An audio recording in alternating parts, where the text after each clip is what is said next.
In the beginning, there was nothing. And then there was the Drunken Peasants Podcast. I gotta get a witness. No! Say, man, you got a joint? No, not on me, man. I don't have facts to back this up.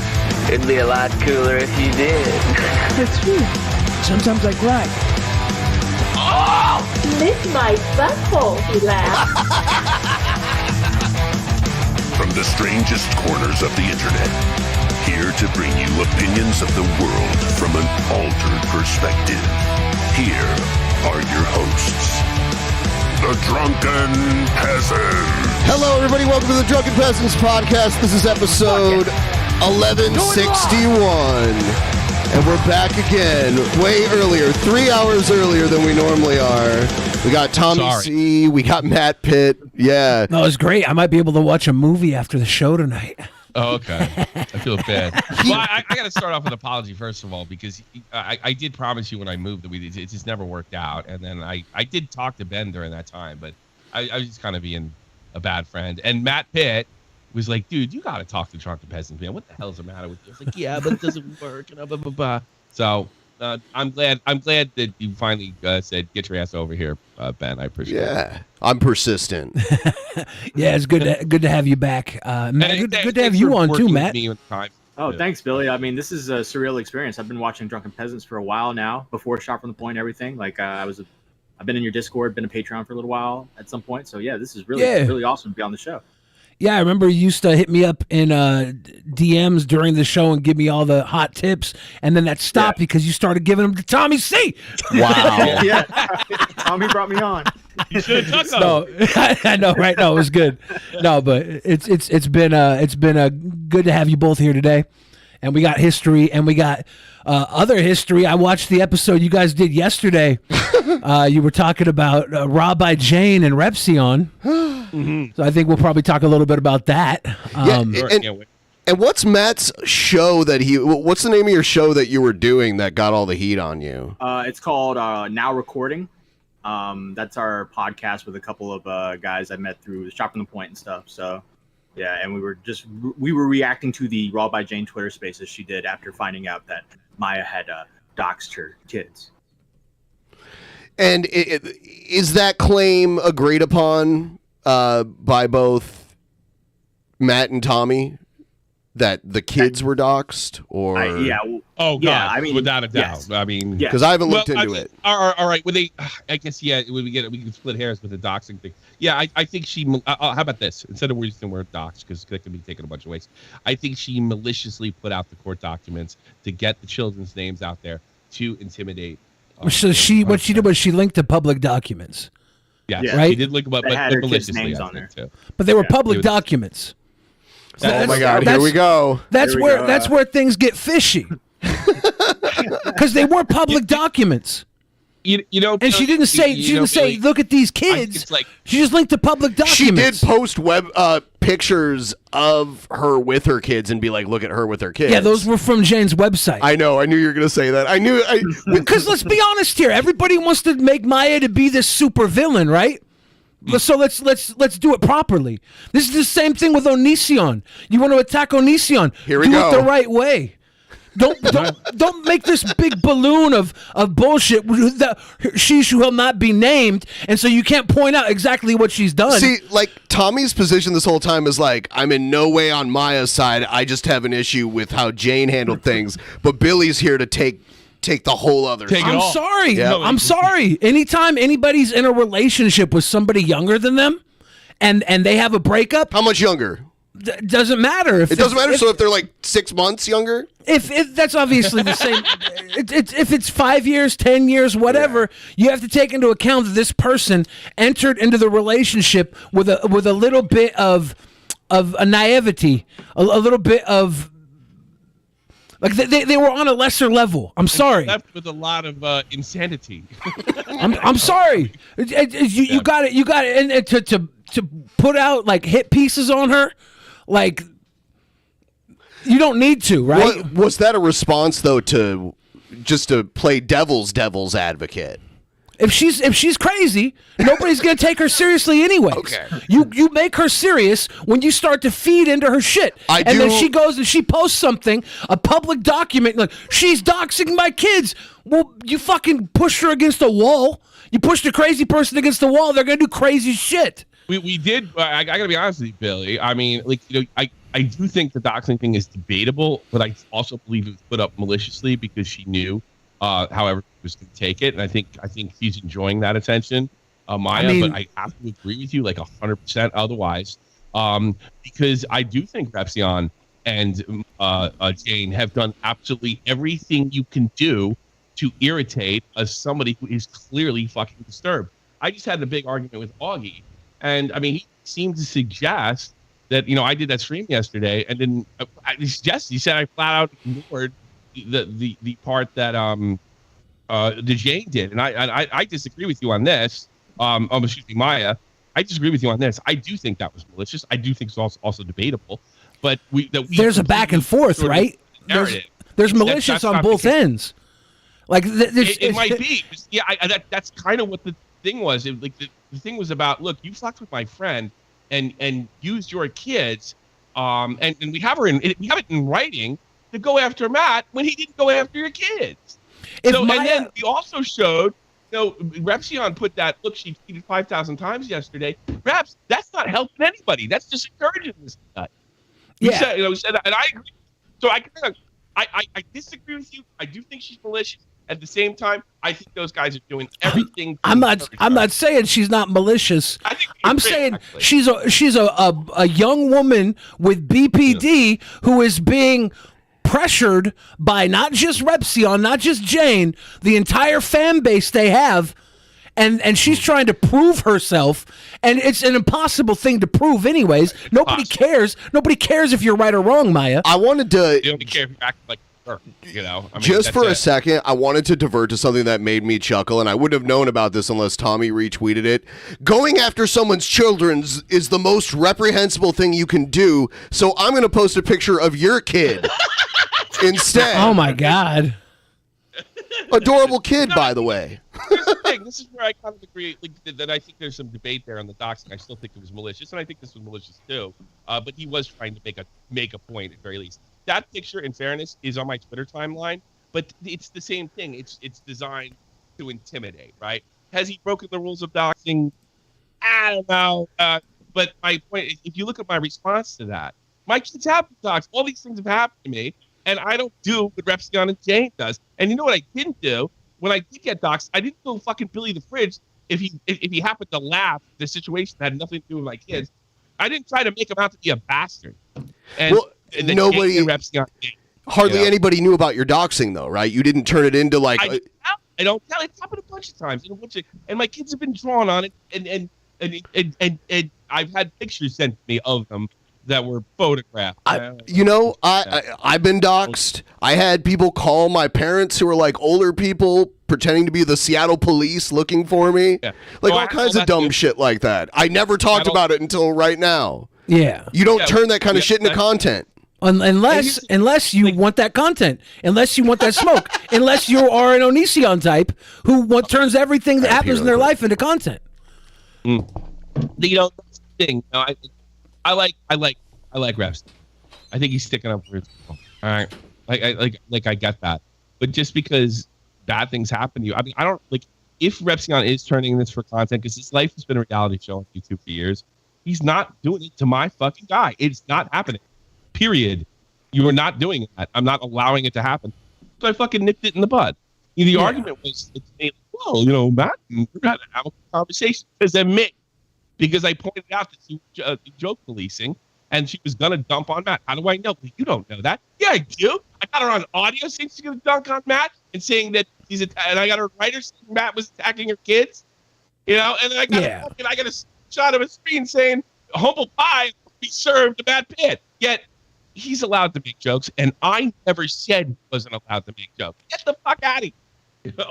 See, I like Repsion. I like Jane. I've known Jane longer than I've known about Jane longer than her being Repsion's girlfriend. She's an artist out here in the Northwest. Her name's carried around for a while. She's in circles of people I know. Like, I got respect for Jane and what she does outside of this, but like, Jane came into this weird relationship with Repsion and Maya, and it shouldn't have been Repsion and Maya on the conversation.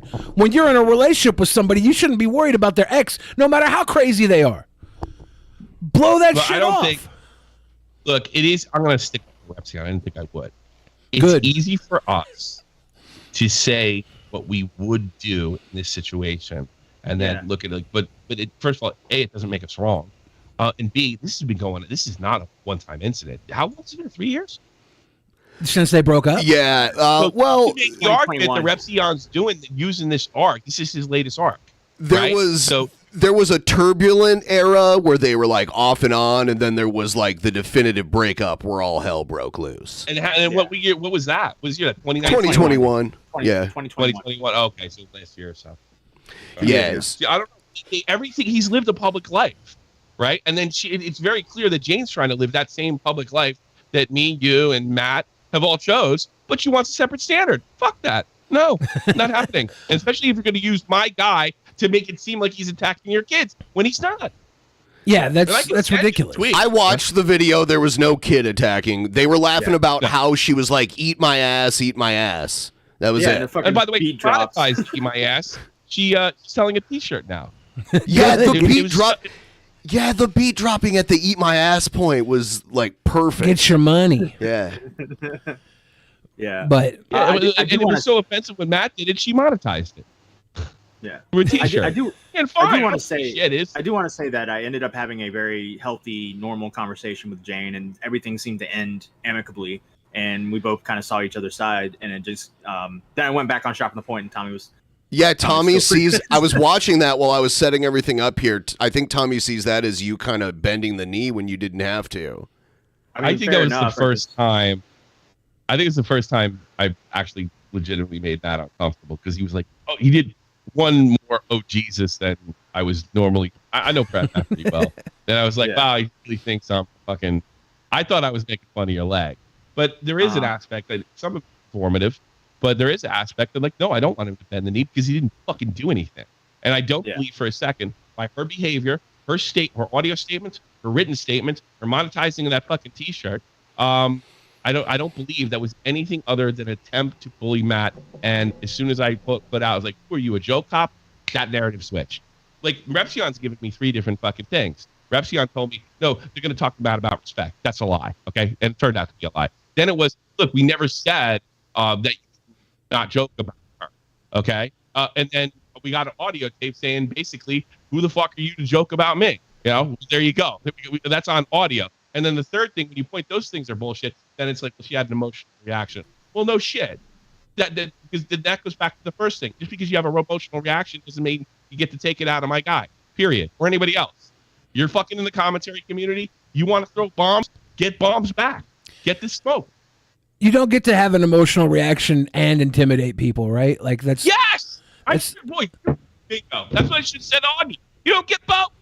Yeah, if you want to intimidate people, like fine. I do know some stuff about Jane from way back. Like she might be intimidating. She's got that aura about her. She definitely wants to project that. I wasn't impressed, but whatever. Yeah, and it's like I feel like we shouldn't know anything about Repsion's relationships because they never end well. Like I don't know why this is a public thing. This is like way back when he was still with Maya. Wasn't there like someone who was like calling them out for the way they were acting? Kid. It was like a kid. Was that Connor or was that somebody else who called them out and then they denied everything, and then when they were broken up, it was all proven to be true? Like, I don't know what you're talking about. Okay.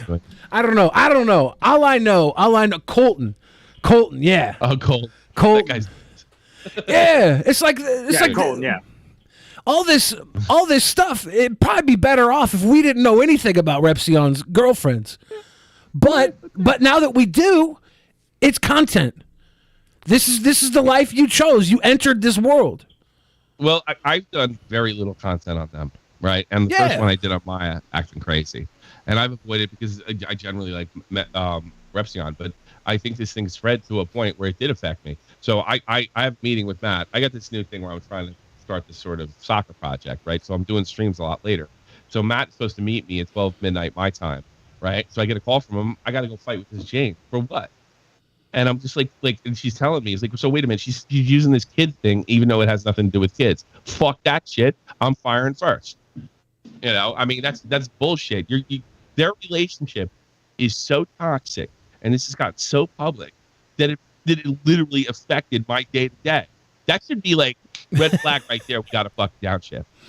Yeah, it's ridiculous. It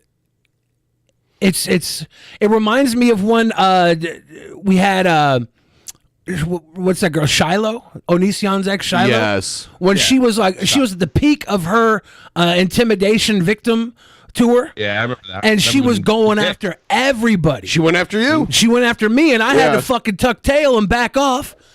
You don't care about the victims, Billy. Look, you clearly don't care about the victims. Not only do I care about the victims, I'm still in their DMs to this day. Whoa. By the way, I have the same falsehood done again. It's funny you don't care about the victim. That's been my biggest criticism. If you go back and listen to Augie, it's basically, well, you're kind of coming off like you don't care. Why don't I care? Well, you didn't talk about the Maya situation. Well, the situation was, I didn't do a stream on Maya. You know, so I'm getting the same thing. Like, well, you don't care. As if that's like an argument. It's not an argument. Right? And first of all, A, you can't know what's in my heart because you have some kind of magic. Second of all, we didn't ignore the Maya story. And we definitely, and let me make this abundantly clear. I believe, I know Billy might disagree with me, that Maya is the single person most responsible for this. But that doesn't mean nobody else is responsible. Can I tell you? Can I tell you why I give Maya some slack? Yeah. Is she sick?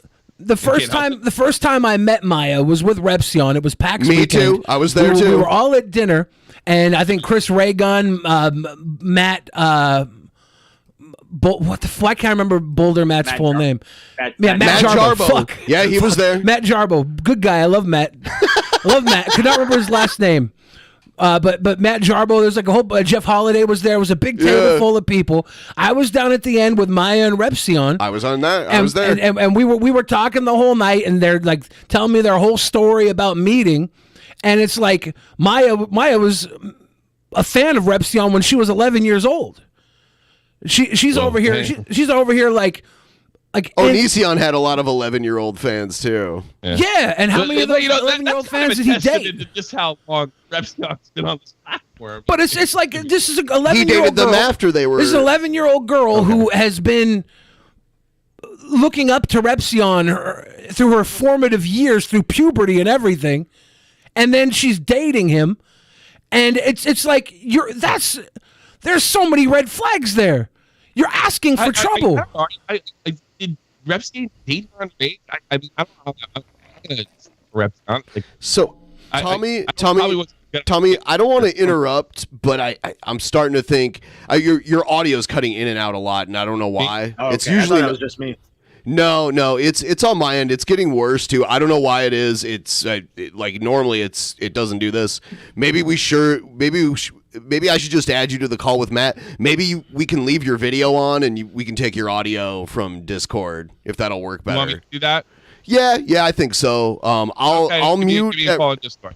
Yeah, That's just fine. leave your video on and mute everything on here. I'm gonna mute it from my end. Okay. All right, let's see. Or you can mute me. Yeah. All right, he's muted. Yeah, it'll just be a second. All right. But I just ever since that night, I'm looking at My bad. somebody who is obviously How am I doing? looking at Repsion. Good. Maya was looking up to Repsion since she was 11 years old. I just can't get over that. I can't get over that fact that this 11-year-old, like this is a child that is obviously grown, but she grew up on him. No matter how fucking crazy she's acting, you gotta take some responsibility and be like, you know what, she is crazy. I'm gonna back away from it. I'm not gonna release a documentary on her birthday. It's like I don't know about that. I don't know if I go that far. There's like it's a campfire rule. What they talk about when you date somebody younger than you leave the campsite cleaner than when you came to it, than where you left it. Are you saying that he was abusive to her? I'm saying he had a dynamic over her where he needs to not put gasoline on the fire. No matter how fucked up Maya is, you should not be adding to that in any fucking way, knowing full well that girl had a fucking crush on you since she was 11. Like you got to be careful with that shit. To date her as an adult, you have to understand her history as well. And you can't go around crying victim because some crazy girl is going fucking crazy on you when you helped form her in her formative years. I don't even really care about that part of it. I do think he probably should have just ignored her because hardly anyone was paying attention to her anyway. Yeah. Dead. He still can. I don't really give a fuck if she watched him when she was 11. Like, I don't care about that at all. I don't know how relevant that is because Billy, you're suggesting that he had some kind of like the way I'm taking it is like that it had she's psychotic and he had some kind of influence on that. Now, I don't know if any of us can say that, we're not doctors, but I definitely think we can all say from this day forward, no content and everything, no contact publicly, and do everything through court. I mean, Jane's talking about going to court, right? But there isn't a lawyer on the fucking planet that would tell you to talk like a gangster and say, do you know who the fuck I am? You're going to get a lawyer. And that's exactly what they're doing. Yeah, and that's exactly how she was going to talk to Matt, by the way.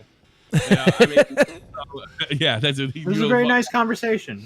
We had a great time. I'm glad you guys had that conversation. Could you share any of that with us that's not like wouldn't be private? I mean, it's all out there. It was a public conversation. Okay, so I haven't seen that conversation, the part that ended well. I just saw the eat my ass. Are you gonna eat my ass? Yeah, no, it was just like her giving her issues about having like she assumed like she took it as us like making fun of the situation as like her going after her like this traumatic experience of her kids getting doxxed. And I simply explained to her the nuance of where I'm coming from. In no way did I go after their kids, and in no way did I talk in any shape or form about the children or the doxes or anything. We just laughed at You told her a bunch of stuff she already knew. Yeah, you had a good conversation of being attacked and then saying, "Look, you're wrong, but I feel like I'm in the wrong. I'm in defense because you were wrong." That fucking that sucks. I mean, look, it was definitely a rough situation, but it was a calm conversation. It didn't get aggressive or anything, which I was kind of surprised about. I thought I was going into a fight. And you're welcome. Fair enough. I think you have to be fucking insane to think everything that she said prior to this, all her gangster talk, her tweets, the title of the stream. I think you have to be dishonest or brain dead to think it wasn't going to turn out any other way but ugly if she thought she could get a dunk on Matt. I don't know. Jane is the only one I don't know in this situation. I know Maya pretty well because I've hung out with her in person a few times. I know Repsion. I've known him since he was like a pretty young guy. I don't know Jane. I just know of Jane. And Jane, it's interesting to hear a German girl with like a Detroit accent. Like it's not. It's like what is that? When you're from Tacoma, you kind of pick up. Is dialects. she from Tacoma? That's where she lives. But I think she's from around the area. I heard she was originally from Germany and like lived in Michigan for a long time, and now she lives out here. But I don't know. I don't know what German. She sent me a message in German, and my German is not too hot, but I think I got the gist of it. She kind of made she said "es tut mir leid," which is usually the really proper form. "Es tut wirklich leid." It was weird. But it's like, I'm sorry, but you really don't understand the situation. And then it was cut off because that's the only part that was connected, and then she deleted the stream. So, she was coming in hard. Ref Sienna was coming in hard. I put that my thumbnail out about the narrative of the show. The narrative was going to be, who are you, a joke cop? And all of a sudden, being a hard ass, being a gangster was probably not the best course of action going forward. The best course of action would have said, no, I just want to talk to Matt about respect. And then when you point out that, you're not a joke cop, I never said that. And when you point out you said that, and then you say, well, it's emotional reaction. And it goes, and then the circle repeats. Yeah, there's like Jane is notably has histrionic, right? That's what she's claimed. She I don't know. I got to be honest with you. In fairness to Jane, people like Augie's buddy Connor and Repsion himself and fans made those claims. Jane never said shit. It wasn't on her own blog?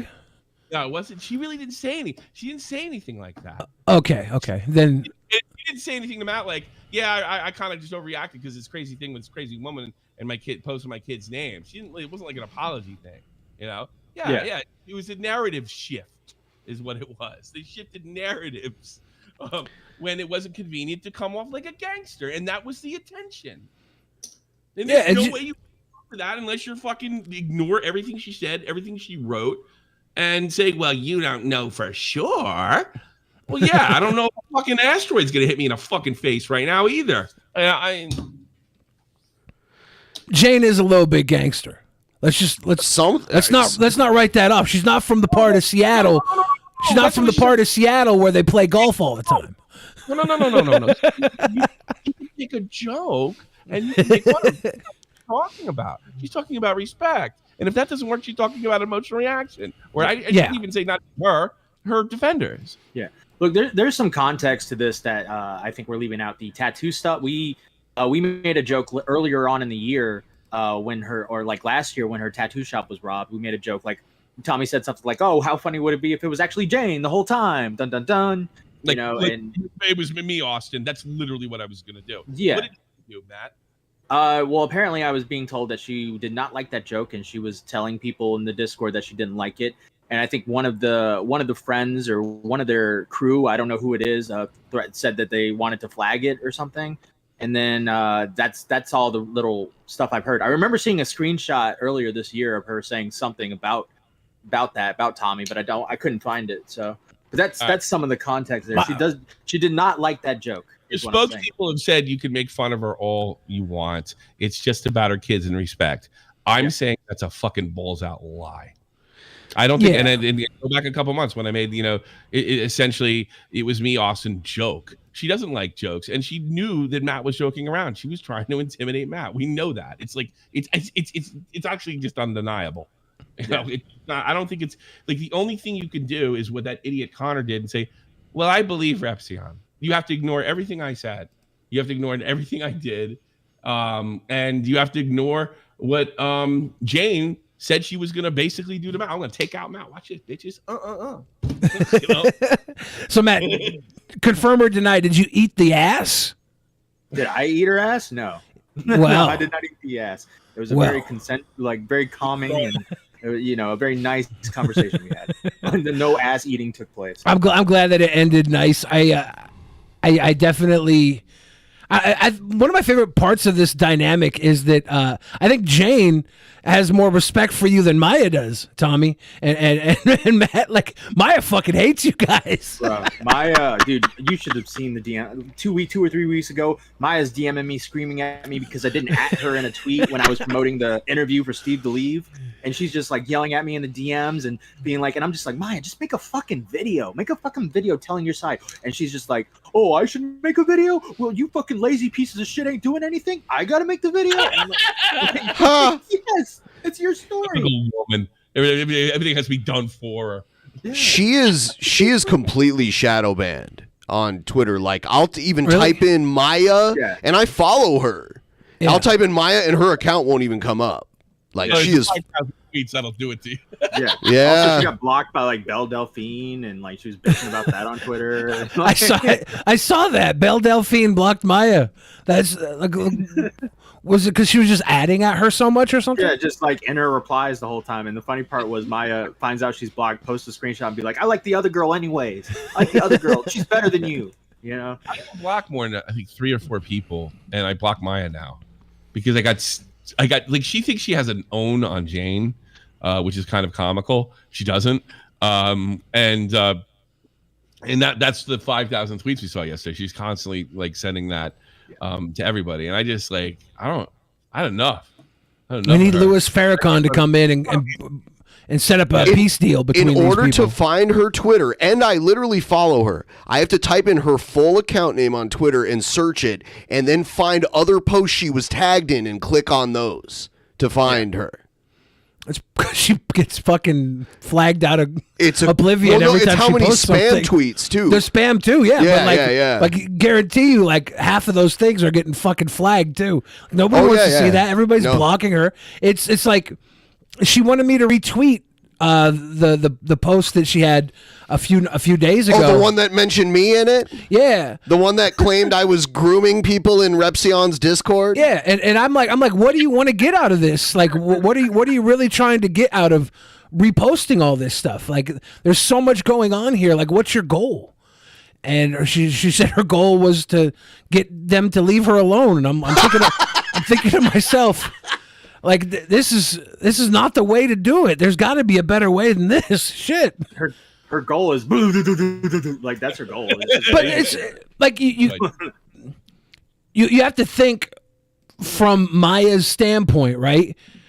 She's trying to prove some shit to people who don't give a fuck about anything that she thinks, right? Like all these people, they've already made up their mind about her, but for some reason she still wants to like show the receipts, and it's like we're beyond receipts at this point. Everything you do right now just makes people dislike you more the way you're going about it. I remember when Salvo Pancakes was getting ousted, and everybody was like, "Oh, you're so brave for speaking out against Salvo." And Maya comes in with some DMs like, "She's lying. She's a fucking liar. There's no way that she talked to Salvo like that." It's like nobody fucking cares, real or false. There was the thing where all of a sudden one day she was like, "All right, I'm gonna start leaking DMs on Ice Poseidon." I guess she was. Oh my god, yeah. Yeah, and I'm like, "Oh, here comes the next one," and then it died down somehow. That's I don't know what. Ice Poseidon's fan base is scary, and she probably backed away. That's what I'm thinking. Like she can go after Repsion, but not Ice Poseidon. Even Chris Hansen backed away from Ice Poseidon. He probably got paid off. Yeah, well, I mean, in one way, shape, or form. And the joke that Ice Poseidon made about paying off Chris Hansen may have just been a joke. Could have been. Yeah. I think Chris took money. I think he's desperate for cash. Come on. Pretty sure. By the way, pretty sure Chris Hansen followed Maya. I'm pretty sure, like when she started posting all the stuff about Repsion. He's not like Repsion. When she started leaking all this stuff about Repsion, pretty sure Chris Hansen followed her. Pretty sure I was told, I was shown that had happened. Yeah. Oh, really? Yes. Into it? Like Chris Hansen was the ultimate. Like it's so funny because like everybody looked at him like the respect because this is like the legit pedo hunter, right?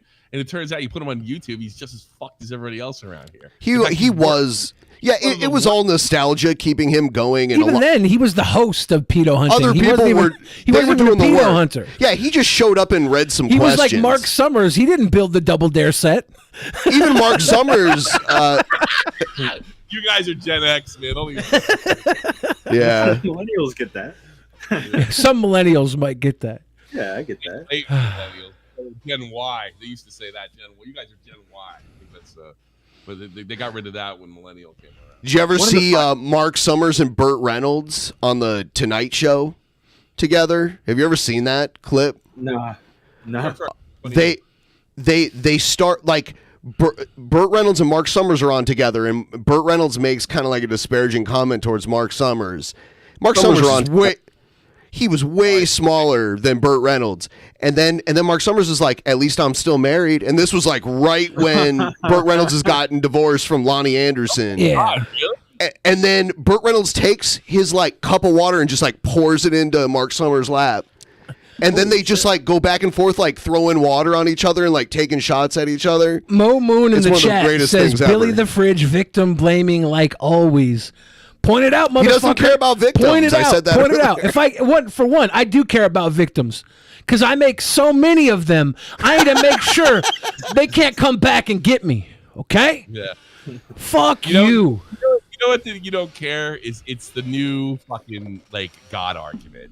It's like, well, that's the way Jesus wanted it. Instead, like if they don't have, if you have no argument, but Carlin said this. If you have, I'm going old school fucking. I'm talking about atheist shit on fucking DP today. Yes. When you have nowhere else to fucking go, when you have no argument, you talk about how God meant. Nowadays, it's because you don't care. You don't care. That's what. You guys don't care either. What you guys do is you guys subscribe to something called virtuetainment, where you feel like you're virtuous in your entertainment and you attack somebody that you feel like is fucking evil. That makes you part of the fucking evil. I'm over here saying, look, there's two sides to this story, and we shouldn't hear about either of them. Fuck. You think about it, but there's way too many sides to this story. The only side we should hear about is we should be hearing about Repsion talk about Onision's backyard. Okay. Go back, talk about Onision's backyard. I don't want to hear about your backyard. I didn't subscribe to Repsion for his backyard. I could give them both a bit of advice. Here's what that's what we should. That's what we got to do. Give them advice because they're stuck right now. They're in a fucking war for no reason. Block them, and I know I can already hear them. We did this. You block them on absolutely fucking everything, and you also realize when you're blocking them and cutting yourself off, right? That she's going to sneak through. You're going to hear something like you have to accept that going forward. There's something. It's not and ignore it. Exactly. Now, what you also could do in your own time that nobody, you could stop talking about Maya with each other. Now, this is real tricky. This is really, really, really difficult, right? The only time that you talk about it is when there's legal stuff going on and you actually set aside time for that speech. There is no time where you're talking about Maya. This is called self-discipline. And it's like one of the things that happens when you do this, and I've had to do this before, you start saying to yourself, it's not fucking fair. I didn't do anything. Yes, you accept the fact that it's not fair. You cut them off. You get rid of people in your life that want to say, did you hear what Maya said? And you get them out of your life. And then you go on, you take care of it in court. This was life before the internet. Like, I remember when I was in my 20s and I broke up with someone, like even someone I was in a serious relationship that I lived with. When I broke up, it was like you break up, you don't talk to each other anymore, and friends that choose sides, you cut them, when they choose the other side, you're done with them. And maybe if you have a crazy ex-girlfriend, stop taking day trips to their neighborhood or where they're vacationing. Oh my God. Where they're vacationing, surprise day trips right after it happens. Sarah Marshall. Who was that movie? This is really good. Forgetting Sarah Marshall with Russell Brand, alt-right evil Russell Brand. Yeah, alt-right. I love Russell Brand. That's a pretty funny fucking movie. I think there's two good list 20 years. That and The Hangover, and that's really it. Wasn't Along Came Polly the sequel to that? I don't know if Along Came Polly was in the same circle. Forgetting Sarah Marshall. They had Get Him to the Greek was a new sequel. Yeah. That's it. I got that confused with something else. You're right. I used to hate Russell Brand. Now I love him. Funny how that works. King Next says he dated a girl out of his league. 1 million men have paid a price greater than him. I won't shed a tear. I mean, was she out of his league? She literally grew up adoring him since she was a fucking child. Like you didn't date someone out of your league. You dated somebody that could never live up to the idea of who you are. Because the person they fell in love with when they were fucking 11.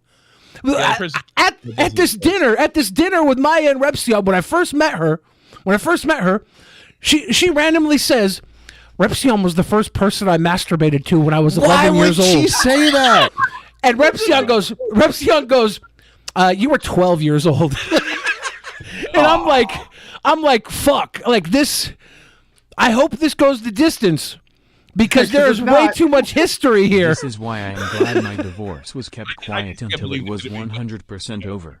Plus it was mutual and we don't hate each other, so that's a plus. But yeah, bitches be crazy. Everybody be crazy. Everybody, you're crazy to get into a relationship with somebody who was who fucking thought of you as a god when they were in their formative masturbatory years. Like there's problems here. There's depth here. And you if my wife would have fell in love with my persona, our marriage would have never worked. Everybody falls in love with my persona. It's hard being a god, but I pull it off. I can't help that I'm a god. Worship me. No, but like, I think you know what I'm saying. If my wife like fell in love with the persona, she would have been vastly disappointed. You know what I mean? She knows. Real people, you know what I mean? You're like, I need her to know me, farts and all. Yeah, it's very important. How stupid I am. Yeah, you know, just a big blowhard sometimes, which I mean people see online, but you know, yeah. Like she could watch a show and say, "Oh God, he's full of shit," and then most people will look at it and say, "Whoa, Tommy is unfucking hinged, man." You know, it's that type of thing. Exactly. What is with Ben? He just gets up and leaves. Yeah, Ben's got a small bladder. It's a medical issue. Yeah, it really is actually. Yeah, he had a much bigger bladder early on, starting the podcast. I used all my bladder out. Yeah, my bladder's fucked. This is what 10 years of doing a podcast called Drunken Peasants. You know what I was just thinking about? The last time we had Tommy on, it was so long ago. We told him what to say to Jim Cornette on Twitter to get blocked by him, and I saw him do it the next day. He's still blocked. Yeah, he's still blocked. I told him, I didn't even know who they were. The Young Bucks are a great tag team. Yeah. Pretty good team. Yeah, fuck you, motherfucker. And it was also fried chicken and Ethiopia, because that's what got him fired from his job at the NWA. Jesus. Stand the Young Bucks now, and I blame fucking them. And who's that other jerk off? Kenny Omega for the disaster. Kenny Olivia. You know what? You should. Yeah, you agree with Jim Cornette. You shouldn't have gotten blocked by him. The archiver in our chat. The archiver in our chat says there's only a 5-year age difference between Maya and Repsion. It's not that bad. They were bad. both minors, and Maya and Repsion both said they blocked each other for years. Fair, but also 11 years old. I don't think you understand.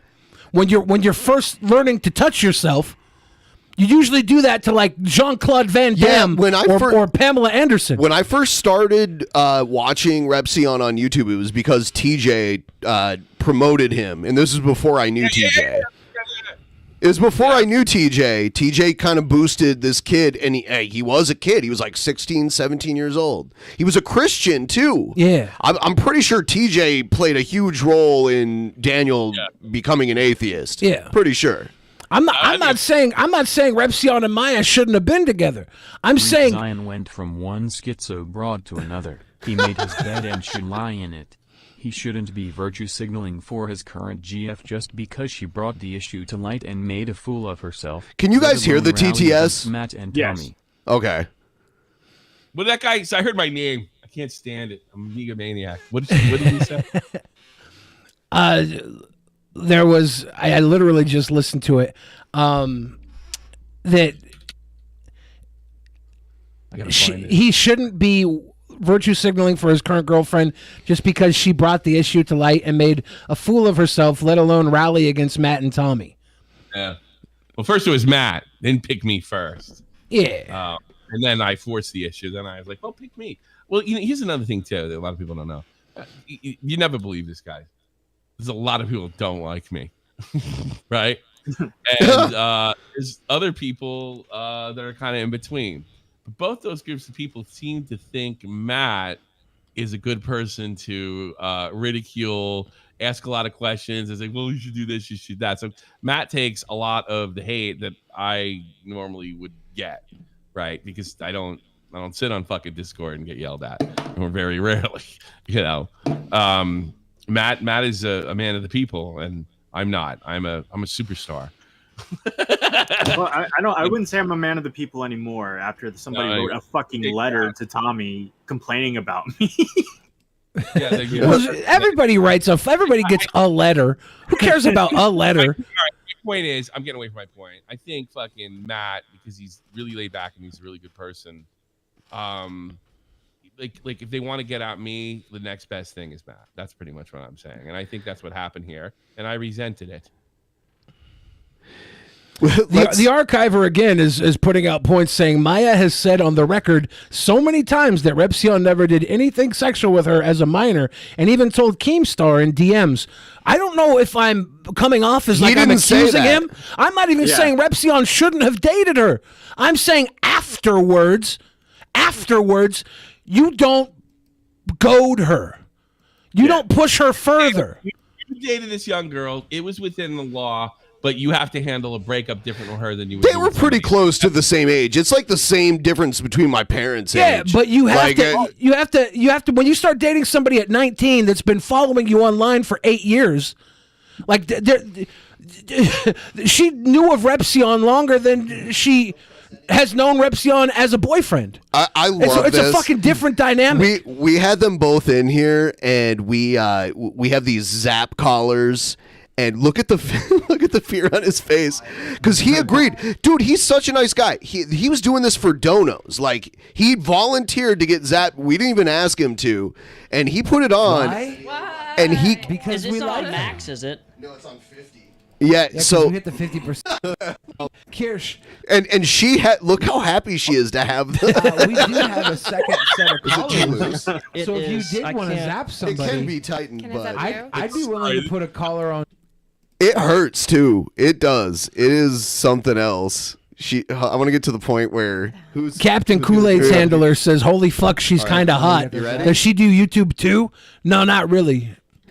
She's a Twitch streamer. You can hear it. Okay, that's enough. Stop!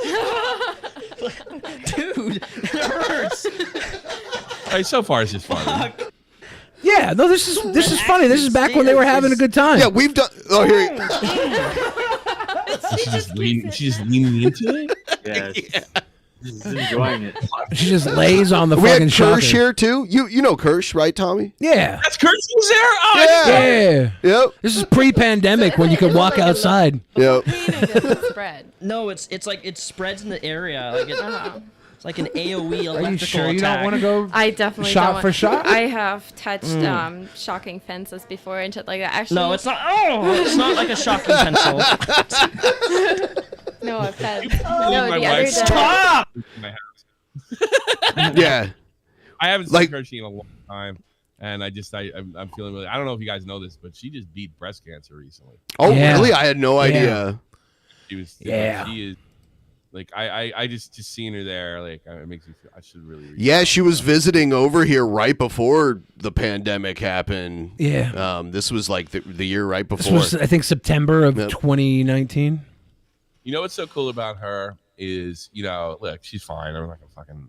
But she also, and I would know this because for living here, she's also able to maintain like kind of her roots being that village German girl, and her and my wife like really hit it off. And you can see like they're having that village girl chat. You know what I mean? And just like seeing her now, it's just like whoa. I really should have fucking reached out because I know she's having a rough time. These days, but she's looking. I heard. I'd never heard about this. I didn't hear about it until like the very end of it. Like the algorithm kind of disappeared. Oh, was she posting it or? Yeah. A little Okay. Bit, a little bit. No, I had no idea. Yeah. Still can't believe. hell yeah. Right. I had a friend of mine sleep over that night, right? Because she came over to Germany to see us, and he was only like 19, 18 years old. So we had like an L-shaped couch, right? So they had to sleep like feet to feet, right? My buddy was fucking nervous as fuck, right? He's with this YouTube guy. Everybody's always accusing each other of this fucking crazy shit. Here's this girl, and then like feet to feet. So I thought it would be a good idea to kind of de-escalate the situation because we had no one else to sleep. And I told him, listen, motherfucker, if you fucking lay a hand on her, I will throw you off the balcony. And she can handle herself too. That's like I know. I had to make it work, Yeah. There was this video. There was a video shoot that Onision had like up in the mountains outside of Seattle, and he slept in his car that night so no one could accuse him. I remember like it was a big mansion with like an elevator in it, an indoor pool, a hot tub that smelled like mildew or tons of rooms. He's like, I'm sleeping in my car so nobody could. I was like, literally, if you sleep in your car, Joe and I are going to abuse every girl in this house and blame it on you. Whoa. And he still slept in his car. So that's on him. That shows you what a bad guy he is. Here we go. Stop. That was hurt, dude. Yeah. Fuck, man. It does. That hurts. That didn't look like funsies. That looked like he was bracing. Oh, dude. Stop. Look at him take it off. Fuck. You want to tell He was a good sport. You shouldn't have done this. This is like an old like kind of a WWE, like a wrestling rule. But you should have shocked them both first, so she know how bad it was before she shocked him. Yeah, girls are very hesitant to shock themselves. Yeah. And I think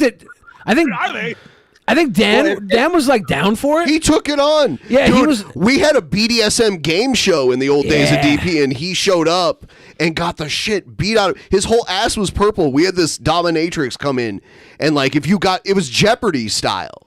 It's still up. You can look it up. It's called the Wheel of Misfortune. And like when you got a question wrong, we'd spin a wheel and there was some kind of torture on it. And we had this woman come in like all leather and with big boobs and everything, and she would whip the fuck out of these guys. It was ridiculous. And Repsion was one of the winner. The winner won like $7,000. We crowdfunded like $7,000 back then just to give to the winner of that. Yeah, Crazy. Worth it. I was gonna say that if you guys had made her shock herself, she'd probably write some sort of cancellation paragraph on you guys when she started going after everyone. They made me shock myself. That's a good point. No, but my thing is like you don't like if you're gonna play games like that, you should know how it feels, right? So you can experience like sort of empathize with the person you're shocking. Like I'd do it, but I want the person that that shocks me to have been shocked. You know what I'm saying? Let them taste the medicine before they put it on you. People get a quick zap, right? I was like, okay, now you know. So when you lay into this, you'll have some frame of reference and some kind of empathy. Did the dominatrix get paid? Yes. She we covered her like travel expenses and everything. Everybody says the dominatrix should have been paid double. Back then, we even had like a contest where we picked like random people and covered all their travel expenses. Yeah. Yeah, it was craziness. I'm not paying a dominatrix double to fake dom me. Here's the thing, if she can break me, take my whole fucking money. But she's not going to be able to fake fucking dom me. I'm not going to pay you a penny to be a fake fucking dom. If you can break me, take my fucking house. I don't care. If you got it like that, bust me down. But you ain't gonna get me like that. That whole wheel of misfortune. There were Star Wars questions, and Reap Zion couldn't get the answers. Yeah, Repsion is like this big Star Wars fan, but we created a whole category of Star Wars just to make it fair to him, and he didn't get any of the Star Wars questions right. Really? That sucks. Big fan. Yep. More. I missed the last Mandalorian episode. I didn't even watch it. Yeah, I think a lot of those are coming out midweek, like Wednesday. I think they're coming out. Yeah, I'm all caught up. I've been watching the new South Parks too. The newest South Park, or the one that came out last week, where it's all about big toilet paper tricking us into buying dry paper to wash our asses, is hilarious. It's so true. And Randy like cracks the code on it and is like, we could actually save money if we just all he was like, a Japanese toilet would pay for itself because it would just wash our asses and we'd never have to buy it. And as soon as he like makes the proposal, a sniper bullet hits him. Yeah, big toilet paper got a boost at the beginning of the pandemic. You can tell who runs the world by who got the most who made the most money during the pandemic. Toilet paper, Amazon. These motherfuckers all doubled their income. I still wipe. Make that connection. They're making the big toilet paper. Pfizer. Oh, that's Before the pandemic, I used to give myself an entire fucking baseball mitt of toilet paper just to catch one little turd out my ass. Now I'm like 2 pieces of paper because I never know what's gonna happen. I'm like, I just daintily fucking finger. I'm basically using finger, no paper. I'm rubbing my finger right up in my ass with this, like looking like a goddamn finger ghost up in my butthole. That's the pandemic ruined my wiping experience. You only get 2 now. Oh, I didn't think. Is South Park back? I mean, they had that. Yeah, you know, they've been on kind of like they've been on vacation for the last 5 years where they'll do like 2 long episodes a year or like a new video game, or maybe they'll do like a half season. One thing that's really awesome, they did a South Park concert at the Red Rock Amphitheater in Denver, which is a really cool theater, and they did just basically like the music of South Park. They did all the favorite songs from the movies and the show, and they had Primus and the band Ween, who were like the 2 South Park bands. Ween's from New Brunswick. That's close to me. Oh yeah? Yeah, that was like stoner music when I was in my like my freshman year of high school. He was in Butthead, Push a Little Daisies to make him come up. We had that. Yeah, that probably. I'm sure that boosted. I remember that song from Beavis and Butthead. Yeah. I was saying they Push a Little Daisies, but they're from New Brunswick. They're like an alternative band from New Brunswick, where Matt Pinfield's from. You want to go way back? Matt Pinfield, yeah, he went bald at 23. Yeah, I know. Like, I ran into him in a bar in New Brunswick. Right? He's like, I heard. Like this girl I was with, like, Matt Pinfield comes in here, and he walked in, like that moment. I was like, yeah, it's Matt Pinfield. It literally happened. I was like, he was the guy on MTV back in the day that was actually knowledgeable about music. Like he wasn't reading a teleprompter. Wasn't an influencer. He was an old school DJ. He was like he's really the last VJ, less legit VJ. Because if you go back to early 80s, a lot of those guys are pretty knowledgeable. Fucking Baba Booey from the Howard Stern Code didn't make the cut, and he's one of Gary. The knowledgeable rock. Gary is one of you ever see Stern do Stump the Buoy? Yes, right? yes. Do, like rock and roll questions, and let me tell you something. Gary knows his shit, and he didn't make it on. He's on the voting committee for the Rock and Roll Hall of Fame. He should be. I only know this because I listen to Stern. I quit listening to Stern a couple years ago because it got like totally ridiculous. And like an old Jew lecturing you and what you shouldn't be doing. Really? Exactly. You know Benji's ex-girlfriend Elisa Jordana. We've had her on the show a couple times. I didn't know that. No, she was dating Andy Dick, right? And she was. Yeah. Yep. That's how you got her. Yeah. Well, yeah, she was on, and like a lot of the Stern Show, like Whack Pack guys orbit her still. So we like High Pitch Eric was around, like all of those guys were around from back then. I think I remember like last year when Andy Dick was going through his like mental breakdown on IRL streams, she like tweeted out like a full like, I know where you are, Andy, and it's like doxing the RV where it's at. And I think I sent Billy a message like, Billy, I think she just doxed the RV. That was the one that was in the middle of the woods that didn't run, I think. She goes hard. Yeah. She doesn't understand the rules of the internet exactly, so she consistently breaks them, and then she kind of pays for it too, because everybody around her has like massive meltdowns, and then she gets it on video. She likes the meltdowns. She's a puppet master. Yeah, she's part of the whole IRL IP2 thing now. It's so weird. Is it IP2? She's part of IP2 now. Yeah. She's kind of one of the more popular streamers on IP2 now. Yeah, and she's Benji Bronx ex-girlfriend. Yeah. She was in that band Cobra Starship, I think. Yeah, she was the guitarist. And she was on a reality show hosted by Chris Jericho too. I just know this. I'm 46. So that means all those guys are in their mid-50s because they were older than me. I was in high school at the start. Oh, God. That's crazy. Benji's got 54 at least. Yep. You know, like that. Oh, wow. He's one of the few that's still around.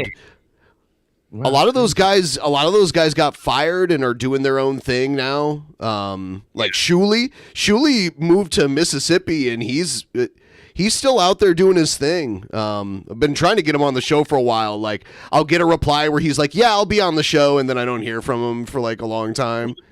Deal with Stern. I heard some girl with an Irish last name came in and basically said, this is what you can do, which is what you can't do. Yes. Yeah, but he's Yes. still relevant. The way if I know Stern, like the way he sees it is like, look, I'm still relevant.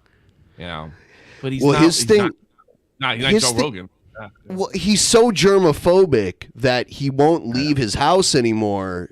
And now the show is like everyone's back in the studio in Manhattan, and he's in his, I think, like Long Island. I you know- did that for Robin when she had cancer. I mean, they let him Right. do it from home, understandably. But I mean, now it's just like ridiculous. Now he's obviously he's like, that's like, imagine going to therapy all those years and then you're stuck in your fucking house while everybody's in the studio. Imagine being his psychiatrist, seeing him like 3 days a week, making all that money.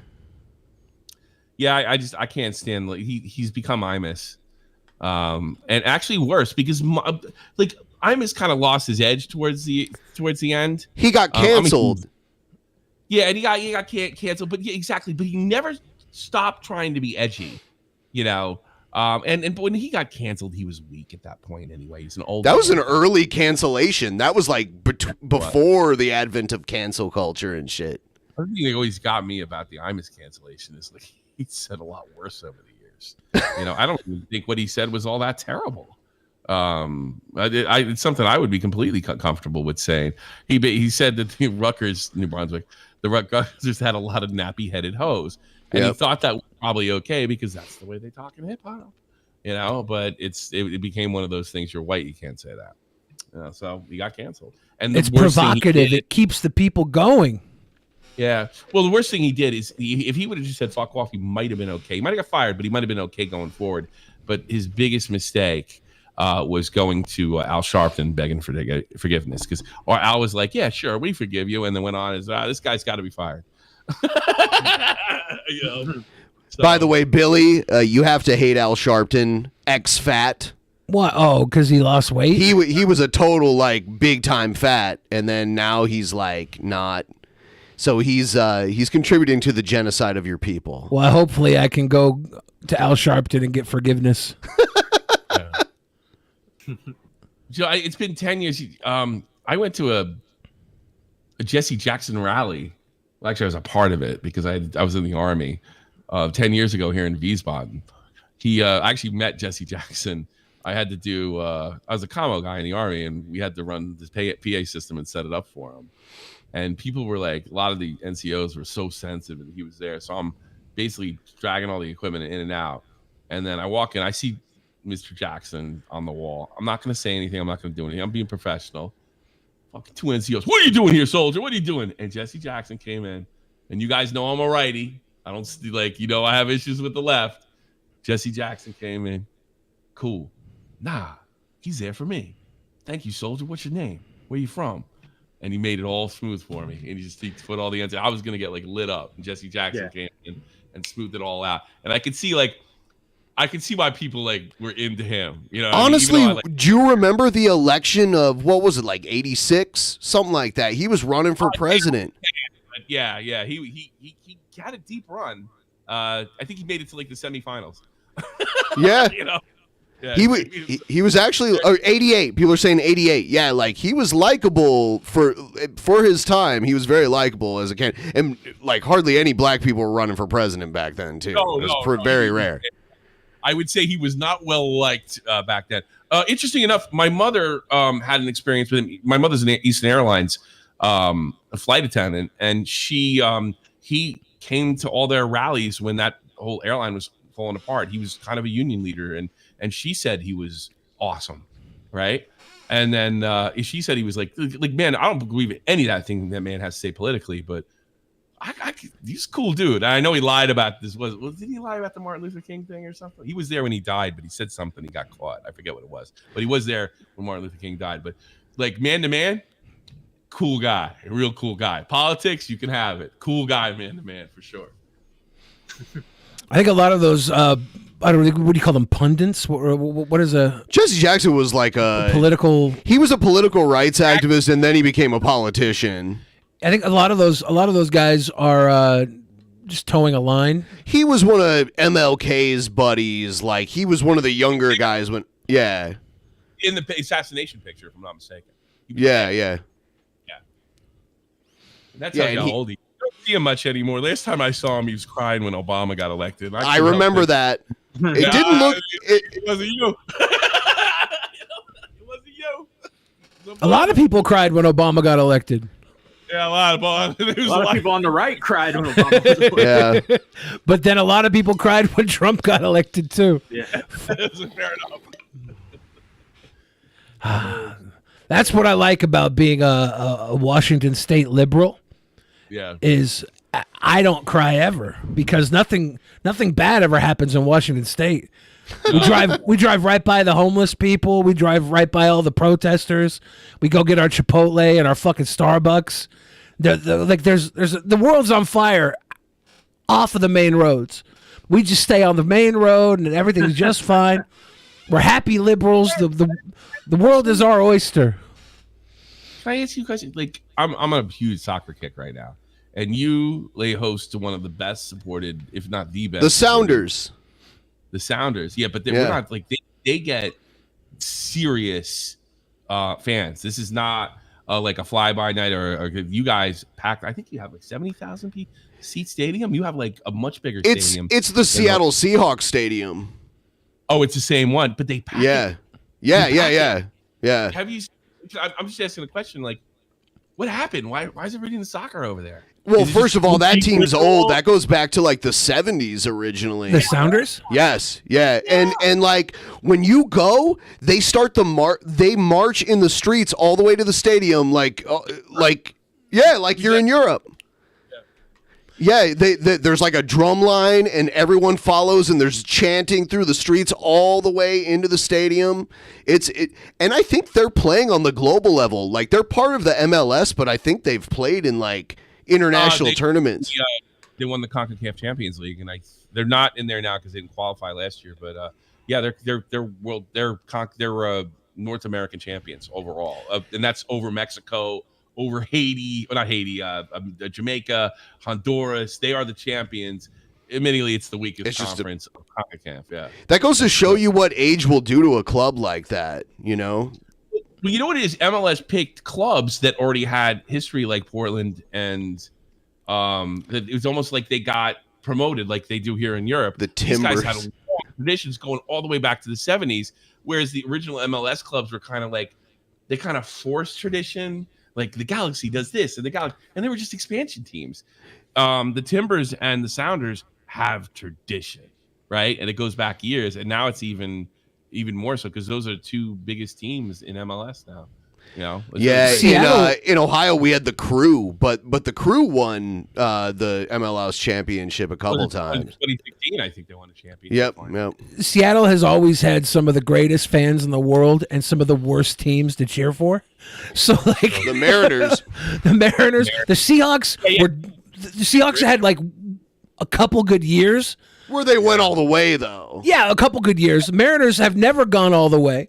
Never. There's the Sonics. Kraken, the hockey Sonics team were here our is world actually champions, and then they got fucking shipped off to Oklahoma. That's hilarious. Like, By the way, did you hear? What's his name? Sean Kemp got arrested. For shooting at a car yesterday down in Tacoma, right? Dude, Sean Kemp owns a weed shop in Seattle. Was he down in Tacoma when that happened? Yeah, he was in Tacoma. Let me pull that. I think clip. some people tried to pull up on him. Yeah, and he was like, look, you don't know me. And he's like 7 feet tall. Sean Kemp was like, eat my ass, and then he bucked down on him, and now he's arrested. So the Mariners never won a World Series in the 90s. They've never even been to a World Series. They've been to the playoffs What's like up, 3 Repsion times. in the chat. Repsion says, don't do Jeopardy while on drugs, kids. That's the lesson. That's fair, dude. It's good if you to be were high out of your mind, I don't know if I'd be able to answer every question about Star Wars either. But I feel like I'd be able to get some of them because I have the worst Star Wars history. I started playing the collectible card game before I watched all the movies. So I have like this weird nerd knowledge of Star Wars that like shouldn't exist. Collectible cup game? The collectible card game. Oh, card game. Yeah, I played the I Star remember Wars that game. collectible card game before I ever watched all the movies. Like I'd watched like Empire and Jedi as a kid, but I had never even watched A New Hope. It's weird because I'll ask Billy about any movie that came out like 20 plus years ago, and he won't, like, maybe he's seen like 50% of them, but now he sees every movie that comes out now because he has one of those movie passes. Even the shit ones that I would never see. Bro, you were talking about a movie you went and base saw. is cringy Holy but shit. very faithful and history to back it up, and would walk into some dangerous areas in Mexico to see a game when playing CONCACAF. Here's we got a soccer fan in there. Here's the video of Sean Kemp waving his gun around in the parking lot. Look at, Sean Kemp is the 7 foot tall dude, and then there's another guy. Yeah, that's him on the left.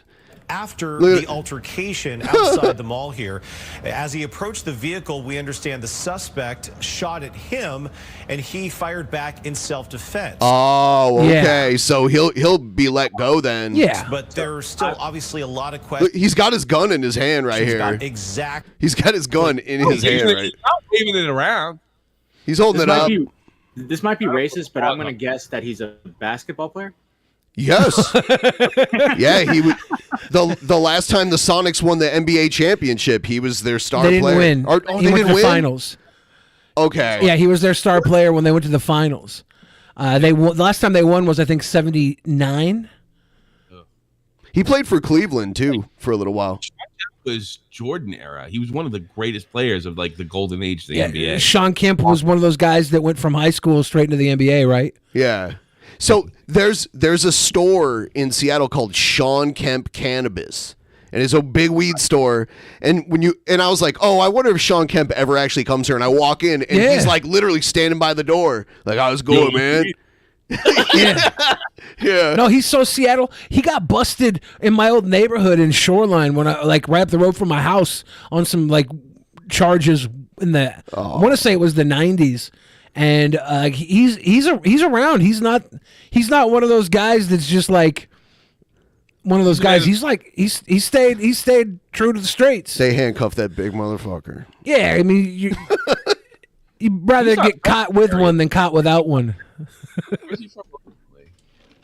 Is he not from Seattle area? He's not from Seattle. No, but he probably played basketball for some college somewhere. No, he didn't play for college. He went from high school straight to the NBA. Yeah, like so he literally like moved to Seattle a millionaire, maybe. I don't know what his contract would have been right out of high school, but it must have been pretty good for him to not. That's what Kobe Bryant did. Indiana. He's from Indiana, Midwest.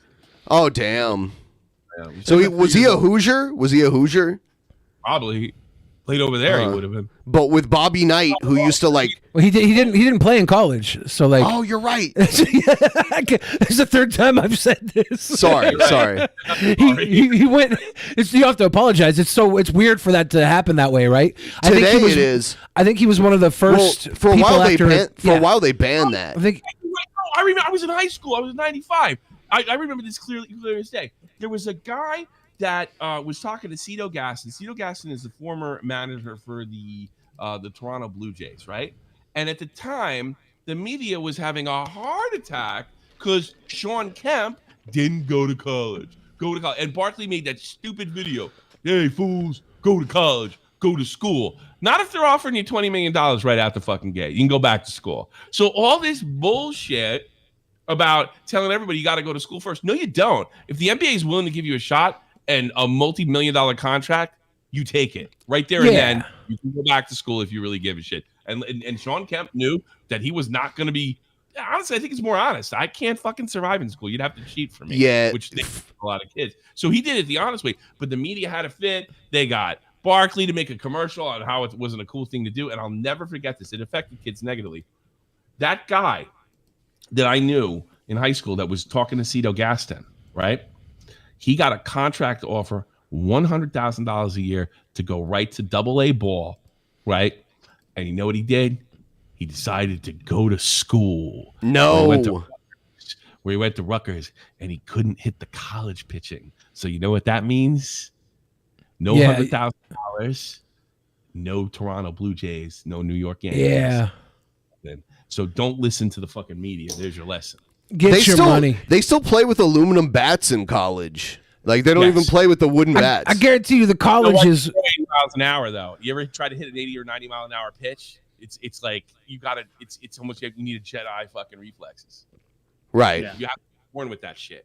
So, and that's the difference from what I tell. I heard the jump from A ball to double A ball is bigger than triple A to the pros because there's not much separating triple A's from MLB. But that jump is, can you hit major league pitching or not? From A ball. A lot of guys can play A ball. A lot of guys can play defense, right? They could be good first base, great center fielders, but they can't get around on a 90 or 80 mile an hour fastball or breaking ball. I always heard with AAA to majors, it's just the wait. You're waiting. You're good enough to play in the major leagues. You're just waiting. Or you're on the decline. Or you're on the decline. There's always that.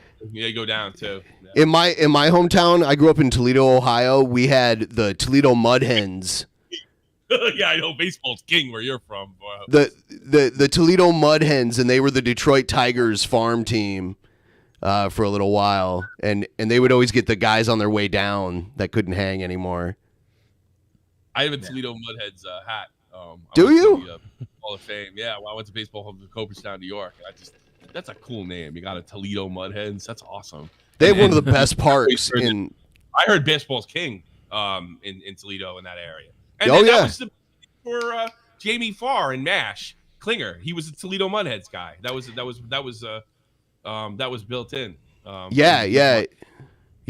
Jamie Farr was like the first big. Well, he was like the second big celebrity in Toledo history. Before that, it was Danny Thomas, and they were both like Lebanese guys.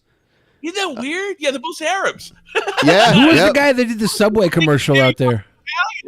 Jamie Farr was an Arab, Yeah. Jamie Farr and Danny Thomas were both like Middle Eastern guys. And then I guess after that we had Katie Holmes. Katie Holmes was like the big celebrity from Toledo when I was a kid. And when I was a teenager. Jamie Farr is 88 years old. Yeah, I can't believe he's still alive. Yeah, I've seen him interviewed not even that long ago. Yeah, and he was from. They built that into he was from Toledo, Ohio. Yep. Yeah, Tony Paco, he would talk about this restaurant called Tony Paco's on MASH all the time. And that's a real restaurant where they serve like coney dogs. Yeah. His real name is Farha. Yeah. That's a there's a ton of Lebanese people. Like we have a ton of Lebanese restaurants in Toledo. It's very normal there. Who was the DJ that was when we were kids that was just died recently? That was this is America's Top 40. Rick Dees? No. God damn it. Shaggy's voice on Scooby-Doo. Yeah. Casey Kasem. Yeah, Casey That was Kasem. years ago. He was a Lebanese or Arab American. Yes. Yeah. Know that. Did you ever hear that? Did you ever play that tape when he starts yelling at his staff and it's like, you fucking play that beat number. You fucking know I'm dying. It's one of the greatest things in radio history. Part of his job was to just sit there and be like, you're listening to WPQU in Albuquerque or whatever, and he would do it like all day, just sit there and name every station he was syndicated on and record like a bit for them. That's the thing I couldn't understand. Like Z100 in New York. I'm like, you're in California. How many stations do you do? Oh man. Old New York. I used to be best radio. I was like friends with Casey Kasem's daughter, and during the end of his life, the body was disputed. Like who got the body? She was like living up here in Washington State, and they couldn't find his body. They didn't know what was going on, and like she's like, "Don't tell anybody where I am." And I'm like, I'm not gonna snitch on you here, but the other daughters from his previous marriage were like trying to sue to get his body or something. It was so weird. Yeah. So weird. I know who you're talking about because she's been on TV before. Well, I think this was the youngest daughter I was friends with. There's like three daughters. I don't think the youngest one was on all the interviews. I think the older ones were the ones that would do interviews. Yeah, it's really sad what happened to Casey Kasem. He's an American treasure, and he's like to go out like it just goes to show you, man. I mean, if you make money in this world, man, kids are gonna fight. I almost think like you might be better off if you're rich. Hey, kids, build your own fortune. It's all the charity. Good That's luck. why my dad was so brilliant when he died. He died broke as fuck, so that we didn't have nothing to fight over. We're like going to the bank to close down an account that we thought he had for us. They're like, you owe $3,000, and we're like, yeah, that's somebody else going to take care of that. I ain't paying Dad's $3K. Fuck that. Yeah. I'm just gonna ignore those calls. Okay. Yeah. For real. Die broke, and your family has nothing to fight over. I've heard like horror stories. Even my father's side of the family, I guess my great grandmother died. This is well before. It was like during the Vietnam era, and part of the family was a little New York hillbilly-ish. People think that's nuts, but most of New York is filled with fucking hillbillies. New York State, and and that people don't know that it's country music, and so there was this woman died. She didn't have much, but she had some things. The other side of the family, who we lost touch with, from what I'm told, they were stealing goddamn like screw-in lights.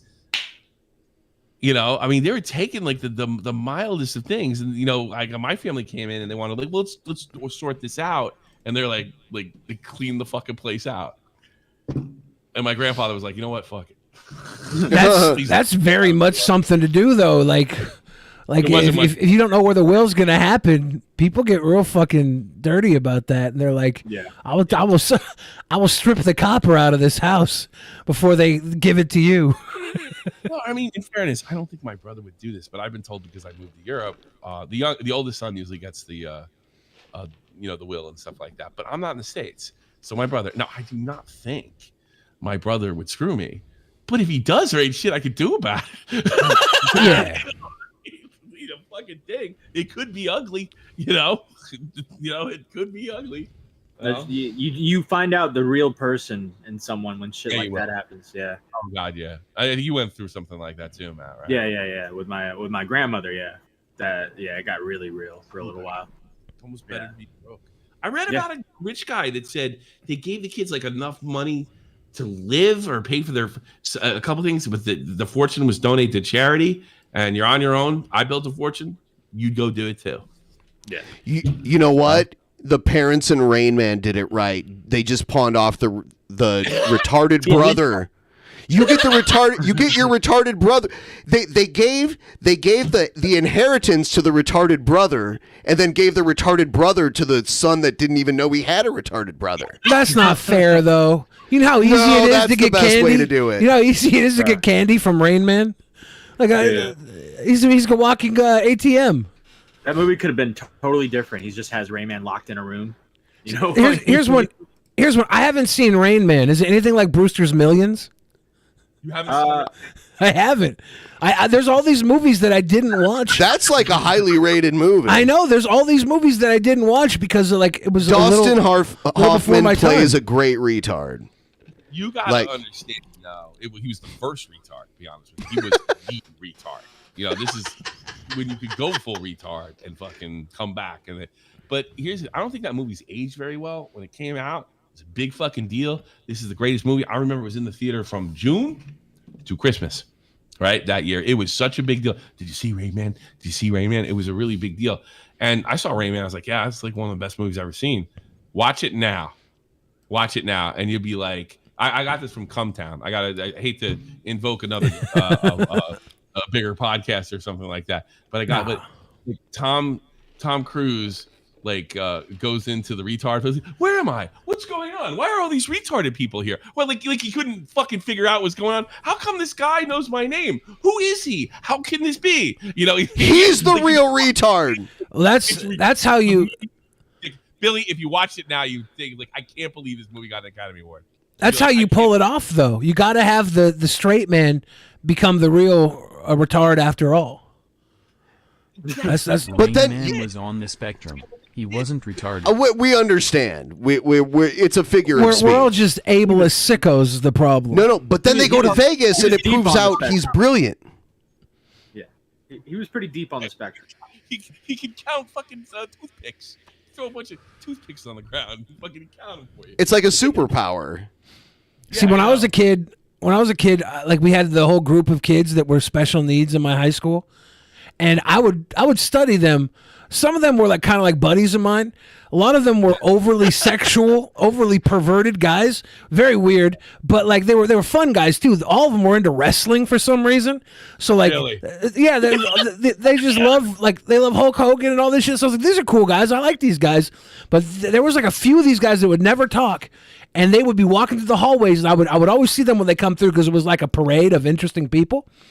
And there's this one guy, he'd always have his face to the ground, and I always look at him, and I noticed one day he was looking for candy on the ground. And he would be able to spot like an M&M across the room and break away from the line just quick enough to grab that M&M, pop it in his mouth, and hop back in the line. I got huge respect for that guy. I went to school with a guy like that, but it was pocket change that he would do, and like go and like pick up the pocket change and put him in his pocket. When I seen this guy snipe that candy, I was like, I respect that guy. He's got a mission. He ain't got much in life, but he knows what he wants and he gets it. Jesus Christ. Did you go ahead? I'm sorry. Oh no! I was about to shift gears. So if you wanted to say anything about, there's one more retard story. I know, like retards and fucking wrestling. Well, I like wrestling. Yeah, we're probably all a little bit on the spectrum. No, it is true like though. wrestling. Like all jokes aside, I've been to a lot of wrestling matches where like WWE events where I've sat on the floor ringside. And because of like charities and stuff, there will be like a whole row of special like up front, which is cool. They love it. They love it. And my favorite thing about them being fans is they like wrestling. Most wrestling fans hate wrestling. They're skeptical of it. And they watch it and they hate watch it. I'll be right back. They enjoy it like what it is. But do you remember Nails? Yeah, I remember Nails. Of course. Was that Nasty Boys or who was that? Nails, the prison guy with. Okay, yeah. Yeah. And I think he might have been wrestling Big Boss Man or something like that. But my buddy told me he went to a show in the Garden or something like that, and Nails was wrestling Big Boss. Big Boss Man was actually the face in the situation, right? Yeah. So they were fucking dopey teenagers, right? Like 15, 16, 17. Like, guess what? We're gonna cheer Nails, right? And in front of them, just like shows, there was like an entire row of guys that were there for charity reasons. Yeah, kind of like he decided. So they started like Nails got a punch in or knocked them down. They were like, "Yes, kick his ass!" This really, really, really upset the retards. Like the people that were in charge of the retard parade came over and was like, "Look, I know we can't tell you how to cheer, and we're not trying to ruin your fun, but could you please not root for the bad guys so openly?" And they were like, "Yeah, I guess." And then they switched gears and they started rooting for the Big Boss Man, and all the retards were like, "Yeah." See, I would have had to have changed pace immediately, seeing the whole group there. I would have wanted to like do whatever they were doing and just amplify their energy, because they have that pure energy. I would love to just be like a conduit to get them even more riled up and enjoy it even more. It's like when you go to a wrestling show with a kid, you know, you're there to make the kid have this crazy good experience, because it's like larger than life experience for a kid and or person of special needs. I think I love the way wrestling is, because back then, like, a prison guard with the Confederate flag on his uniform is the baby face, you know? Well, Confederate flag was on the General Lee too, right? The What was that? To be fair, it was the Georgia state flag at the time. We had the Confederate flag. Yeah. The Big Boss Man. Yeah. It's too funny. Have you guys ever watched anything from Jared Genesis before? I have, yes. While watching your podcast, I have. Okay. I was just wondering. It's kind of a weird thing where like the term PDF file gets thrown around a lot, and it like so carelessly. But there's one guy that's so unapologetically a pedophile on YouTube that it's like, why is he still here? I don't know. So he's back again? Is he back again? Oh, yes. Yeah. Yes. Daughter Archive sent in a super chat and said anyone can be on the spectrum, especially since ADHD and other mental disorders is now considered a form of it all. Yeah, we're probably all on the spectrum. That's probably what makes us special. It's probably what makes us go out and get that floor candy from all of you. Thank you to everybody who's sending in donos and floor candy. We appreciate it. Yeah. It's too funny. Yeah, Jared Genesis is not a fun creeper. He's the real kind of creeper. Here's the definitive statement by him, just in case anyone's unfamiliar. I don't care about age. I date anybody. It doesn't matter. I don't follow society's rules. And, people think ill of me for that, but it doesn't matter to me. I never cared about what people think of me. That's why Chris calls me a pedo and all these funny names. Even though he's really just... I don't think there's a word that can describe his level of sickness, but if you feel you have chemistry towards someone, like you connect in a spiritual way, then go for it. Whether they're, Who's this? Yeah. He's about to drop a big bomb. Hold on. Yeah. Now he's gonna name the age ranges here. 14, 48, 99, whatever, doesn't matter. Sure, 12 is cool with me. That's great, man. See, the funny thing about adolescents is they never sold their soul yet. And so they still have purity in them. And if you can get one young like that, then that's freaking great. Most of the time, though, their parents probably wouldn't be cool with that, and that's understandable. But the funny thing is, a lot of parents are so stupid, and they insult their own children, saying, well, my kid can't date someone younger because their brain hasn't developed. Because basically, it's like saying they're stupid. My kid's stupid. So I don't want them dating someone older because they're just going to make stupid choices because they're dumb. I mean, what kind of piece of crap parent says that? Hell yes, I would, dude. I would go hang out with the pedophile. Yeah. You know what? Like nobody even thinks they're stupid, right? Like when Priscilla got with Elvis at 14, parents were like, she's stupid. They're like, hey, maybe this isn't such a bad idea. But if my kid wants to get with Jared Genesis, yeah, they're fucking stupid. Here's where he caps it off. Says that. Hell yes, I would, dude. I would date an 11-year-old, 9-year-old, doesn't matter. And he always says that was taken out of context. He claims this was taken out of context. The spiritual it's aspect. Pretty in context. It's a spiritual. You're a reporter, Ben. I mean, you should give this guy the benefit of the doubt. I don't think you can. Of it. If I spiritually connect to someone, it doesn't matter, dude. 99, 8, 1,000 years old, it doesn't matter. The amount of 8-year-olds and 99-year-olds he's going to come into contact with is a lot more than 1,000-year-olds. 1,000-year-old. Yeah. And I'm not worried about the 99-year-olds or the 1,000-year-olds. Yeah. Maybe I am worried about the 99-year-olds. Where's Christian at? Yeah, it doesn't matter. Little girls, little boys, vampires, wizards, it doesn't matter. When was this recorded? Like, when did this happen? That was a couple years ago, and Keemstar blew that up, and then the cops started coming to his house, but nothing ever happened. He's like 36 years old, and his dad grounded him from the internet because he lives at home and doesn't have a job and doesn't have a car or he doesn't even have clothes now. If you go to his new videos, he doesn't wear a shirt. Like, he'll never wear a shirt. If he does wear a shirt, it's the same shirt every time. Dragon Lord knows better than him. I mean, Jesus. Yeah. Really, that's crazy. Yeah. So, and now he's back, and he makes these weird videos. He claims he was out of context, but then he'll be like, "No, but actually, I agree with that." he'll be like, "They took me out of context," and then because he's like the king of contradictions. If you watch one of his videos, he'll start with a point and then have a totally different point by the end of it, like the opposing point. So he'll be like, I don't know why everyone thinks I'm a pedo, guys. They took me out of context, but actually, I agree with that. Like, he'll do that all the time. I think Boogie blew him up the first time because he made a video about how he was going to sexually assault Boogie's wife. Yeah, he threatened to come to Boogie's house and grape his wife. Yeah. Yep. Back when Boogie still had a wife. Yeah. And then it started. Yeah. I don't think she ran off with Jared Genesis.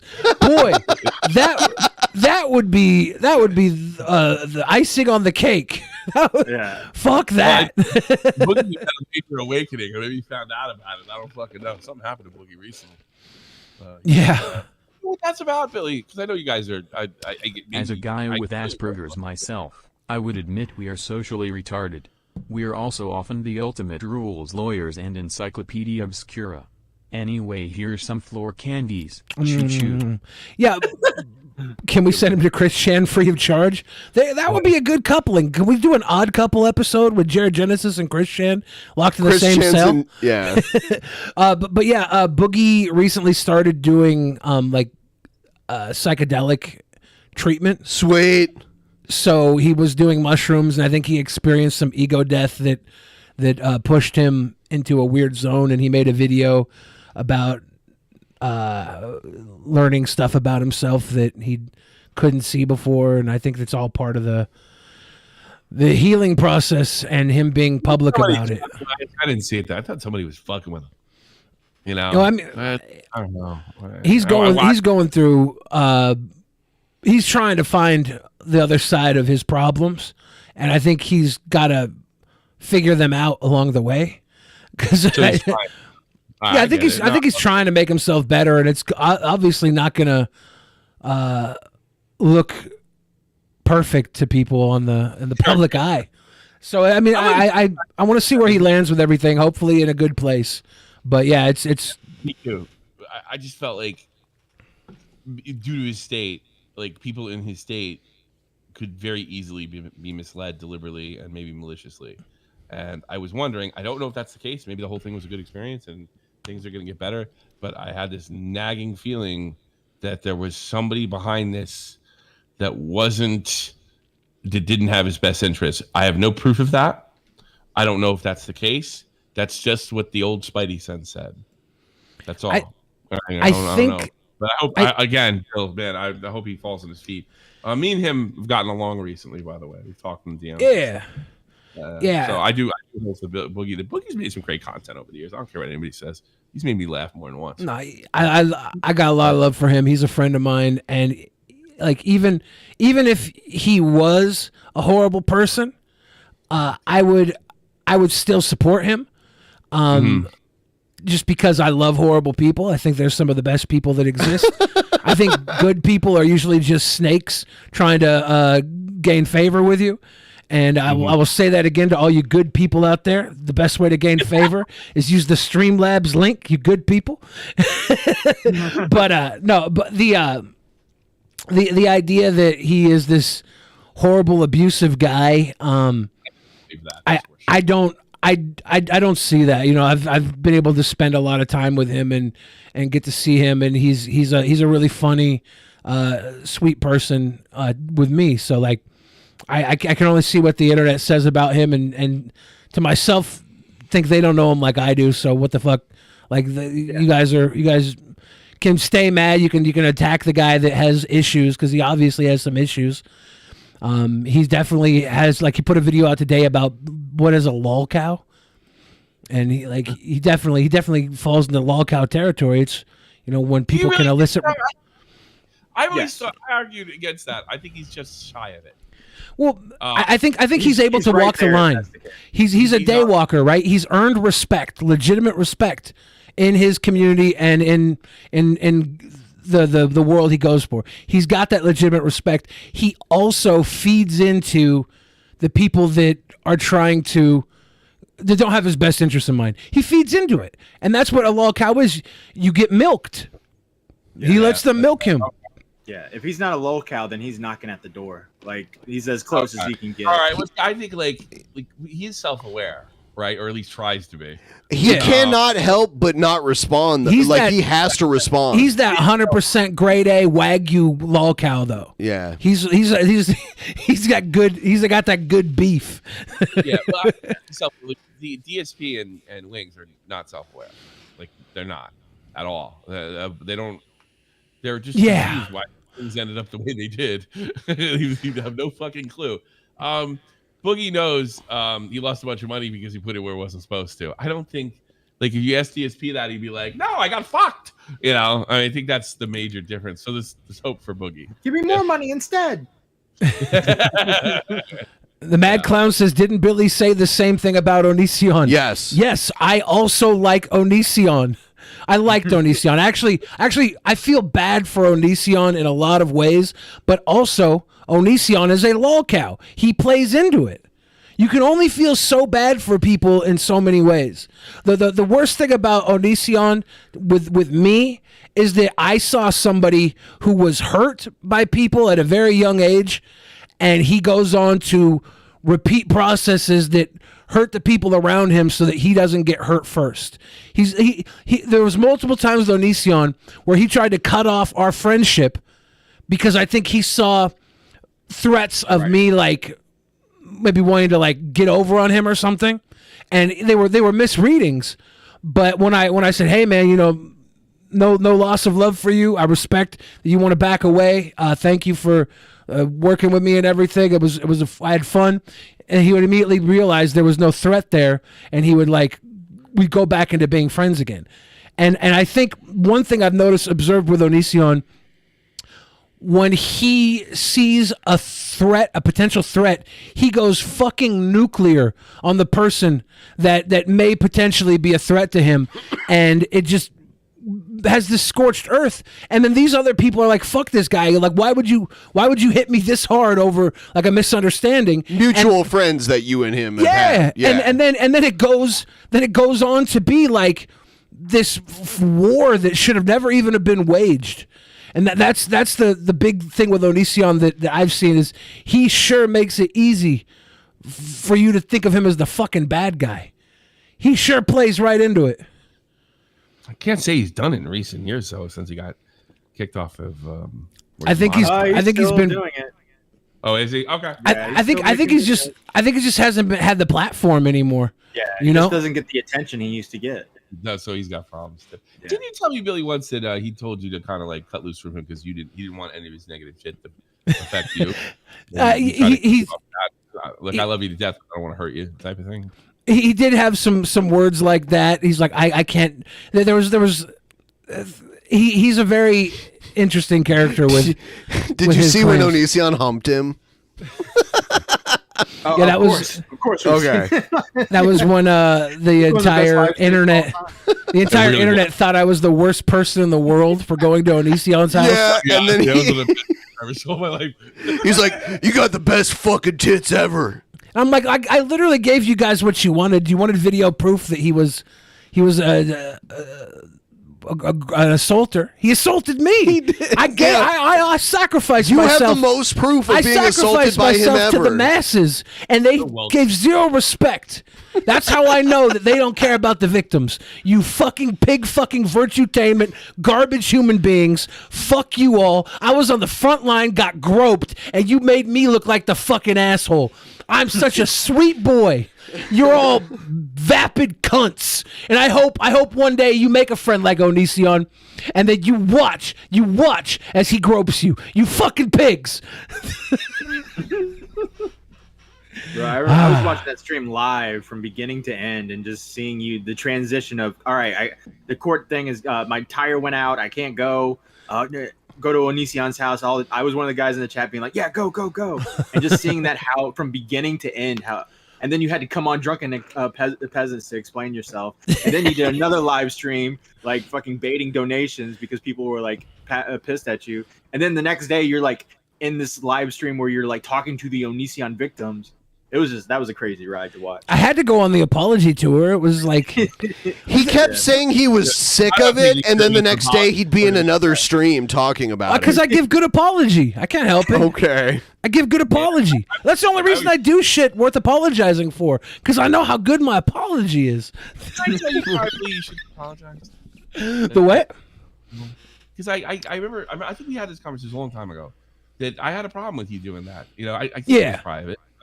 I probably said something on Chopping the Boy. I was like, oh, I don't agree with that. And I don't think I went in on you or anything. But no, I didn't think that was like, because I felt like you were kind of, I know why you're doing it because you didn't want to hurt anybody. I get that. Okay. But I also felt at the same time by apologizing, you're giving in to guilt by association. You are pro victim or anti-victim because you stood in front of this guy and recorded him. Yeah, I think there was a lot of misunderstanding going on there.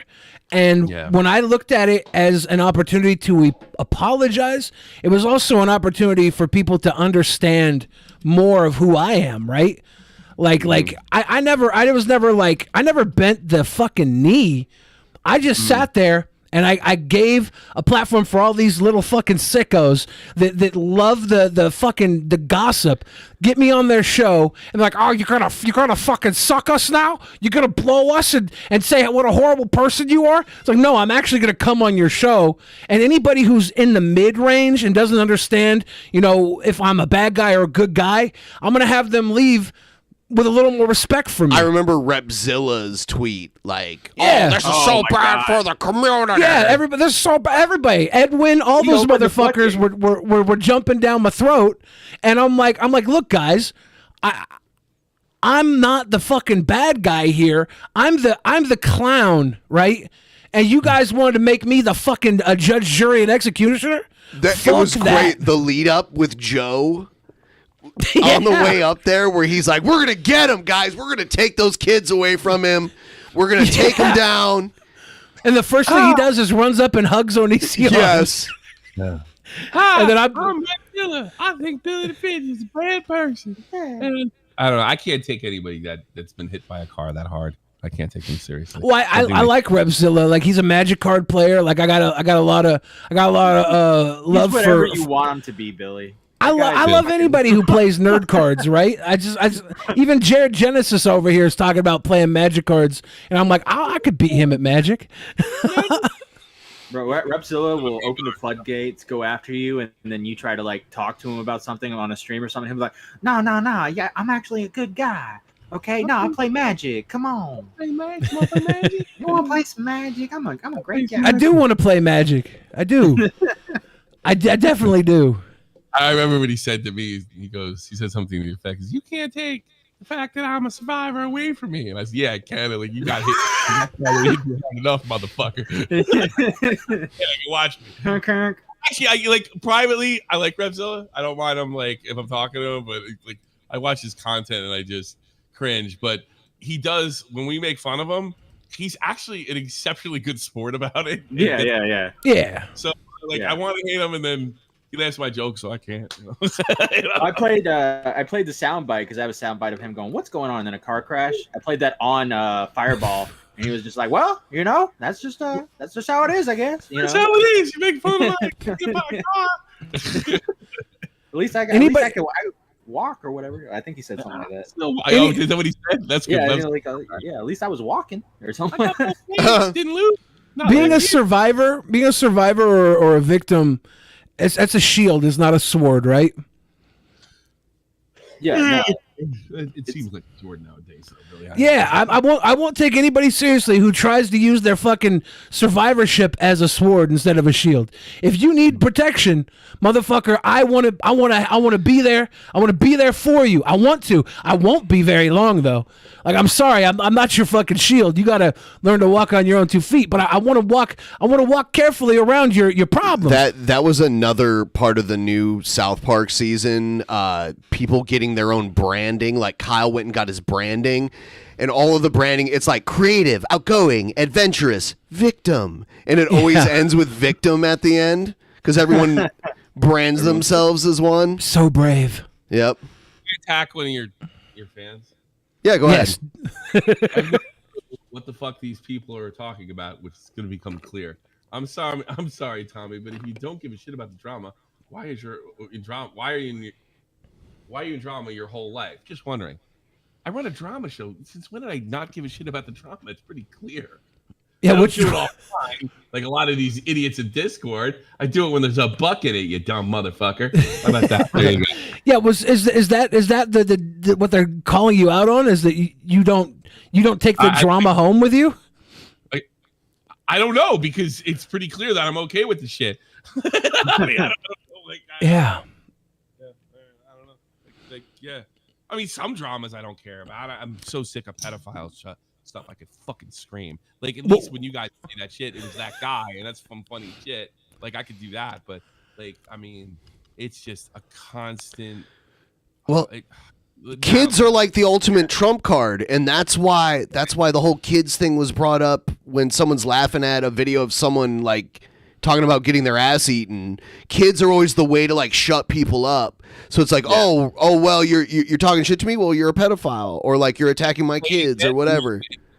I'm gonna say this: Raw by Jane's conflated a fucking issue and weaponized their kids against Matt, and only fucking pulled back when I pointed out that she was doing just that. That's what happened. And sometimes people need to be showed that too, because people aren't used to having this power, and their victimship becomes like the one piece of strength they actually have, and they fucking get maniacal with it. Not me, not my guy, not my show. Because like you're not a victim, right? Like you never had that in you. You know, but some people that being a victim is like the first little taste of power they ever get. Yeah, I guess. Yeah, it's true. And it fucking corrupts them. I think that's most people's first taste of power is victimization. I think that's just that's naturally the way it goes. That's I got that line against Keemstar. You're not a victim, Tommy. I said, no, I'm a victimizer, motherfucker. It's a classic line we have. I mean, people are crowdfunding victimhood, right? There are people who like crowdfunded a lot of money off of being victims of certain incidents where maybe even that story didn't really check out. You know? Yeah, it's like you can make a lot of money off of being just a victim, and people take advantage of that. No, it's that Eliza Blue girl who was one of them. A fantastic money-making victim.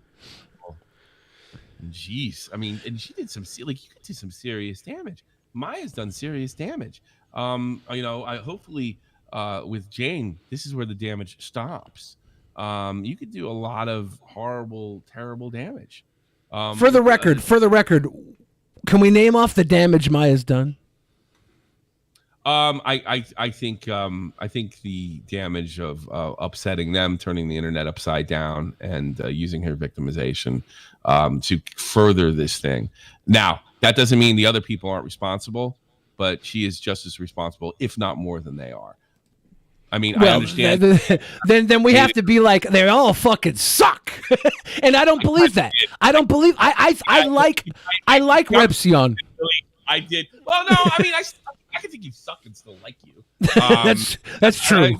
I think you suck and still, I totally can. I'm a fan of Jane's artwork. I'm a fan of Jane's work. Cash, and you can't fucking tell people how to fucking live, and you give this virtutainment, which by the way I love that I guess you coined that that Repsion's offering, and then handle things the way you're handling it. And I think mine's making the 5,000 tweets. No, look, I criticized Repsion for bothering to bring that up. He needs to shut up about that. But the criticism of her constantly posting this shit, 5,000 tweets in one goddamn day, thinking she has her own. Yeah, that's the damage she's doing. Sure. I mean, and all those tweets could have been ignored by not adding to the fucking mess. Like that's the thing.